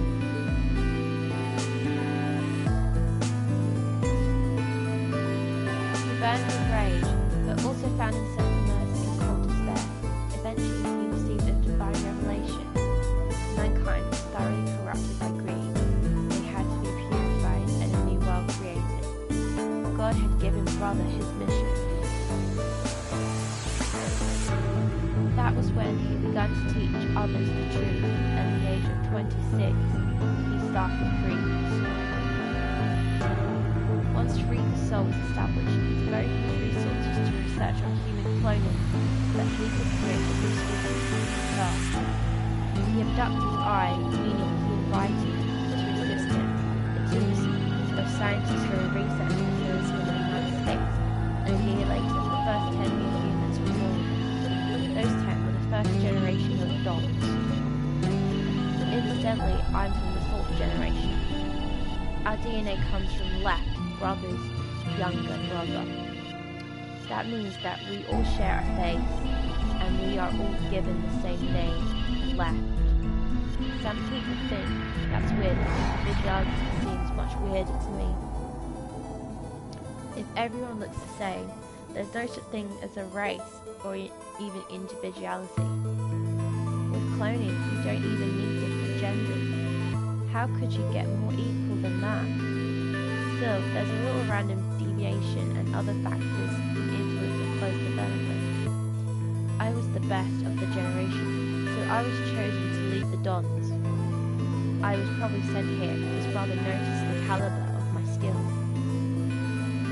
My mission was to infiltrate this facility. When I was given my orders, I thought this was going to be my chance. In all my life, I've only ever once been punished for breaking our laws. It had been to do with women. I had come in contact with someone unclean, and I was considered corrupted. Even if I was punished harshly and purified my soul, my dishonor remained. I wanted to prove my loyalty to Brother, so I was determined to be successful in this mission, no matter what. My entire purpose is to be part of the foundation of Brother's new world. Now that I've fulfilled that purpose for the first time in my life, I understand what true happiness is. Oh, Holy Father, Holy Brother, Holy Master, my sacred mission is at last complete. With these 2 hands, mankind is saved. I am your will made flesh. In your name, I give thanks. His voice had taken on an almost reverent tone, and as he finished speaking, he made some sort of odd sign over his chest. Phi shoved his hands away. I don't care about your goddamn mission. You did this to us. Now we're going to... She grabbed the rock he'd held over her only minutes ago and lifted it over her head. Fi? What are you... Shut up!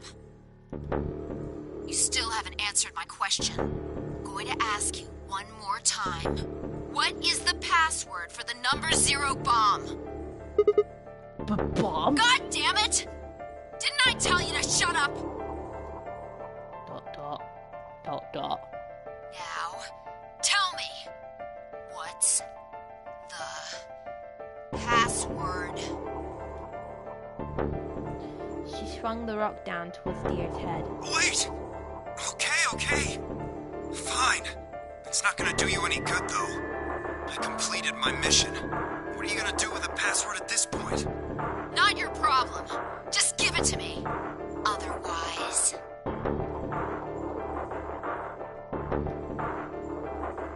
Fine. No skin off my back. The password for the 0 bomb is LXAQNSGDQ. Fi tossed the rock off the side. To the side. You heard that, right, Sigma? Huh? The password. I'm going to try my best to remember it, but I won't know if I manage to until after I make the jump. There's a chance I won't remember anything, so you need to memorize it, just in case. Got it? I had absolutely no idea what she was talking about, but I was beginning to understand that it was probably pretty important. With that in my mind, I repeated the strange series of letters over and over in my head, doing my best to memorize them. LXAQNSGDQ. LXAQNSGDQ. Okay. We're done with you. Let's go. Go where? Not sure, but I think he does. Get up. Fi grabbed Dio's arm and hauled him to his feet. He jerked his arm away pensively and began to walk. Is there a city near here? Yeah. Well, not really a city, I guess. More like a shelter. Some people who survived the disaster live there. Disaster? What disaster? Just shut up and follow me. You can see for yourself. I looked up. It must have been clear at night, because there were more stars than I'd ever seen before. I thought I could just abandoned the Milky Way. And in the middle of that field of stars shone the full moon. A giant red orb looming in the center of the sky. Had it always looked so big?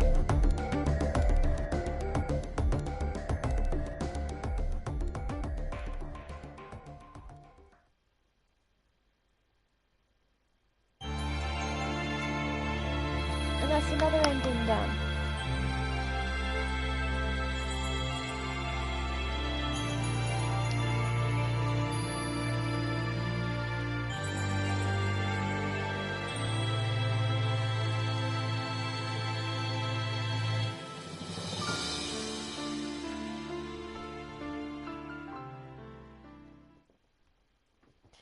Great game. Just wish it wasn't the brother that did all that all along. Such a cliche and cheesy ending. Yeah, it is cheesy, but at the end of the day, it does help piece the story together. Now, the question is, do you guys want me to continue for a tiny bit longer, or am I going to call it a night? Your choice.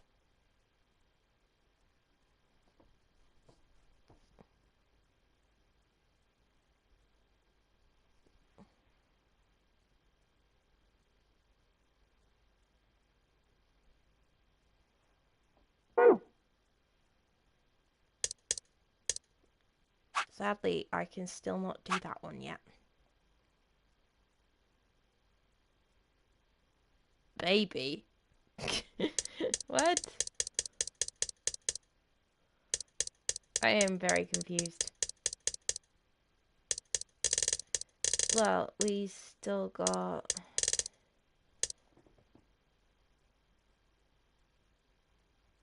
You just said baby. Oh, you guys are really sweet. Well, we got 4 more endings left. We still got Alice, which I think will be the next one we'll do. And then it'll be Sigma. And then there's Quarks. Because Fi's is the very last one. Because hers is the true ending. Okay then, you guys are all telling me to rest, so I shall continue tomorrow then, if you guys are up for it. And I hear my dog barking.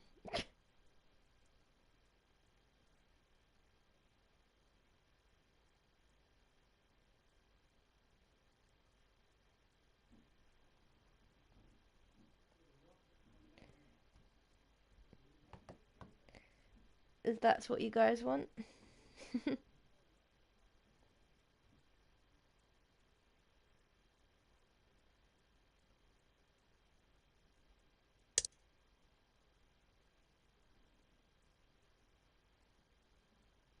Okay, I will continue it tomorrow then. I mean, we've done quite a lot. I mean, look what we've done. I haven't done this one yet. So, we could continue to do that. I think that's probably a bad ending, from what I remember. Then, we basically got to do this lot. Okay, I am going to end it now, guys. Hope you enjoyed it. Take care. Bye.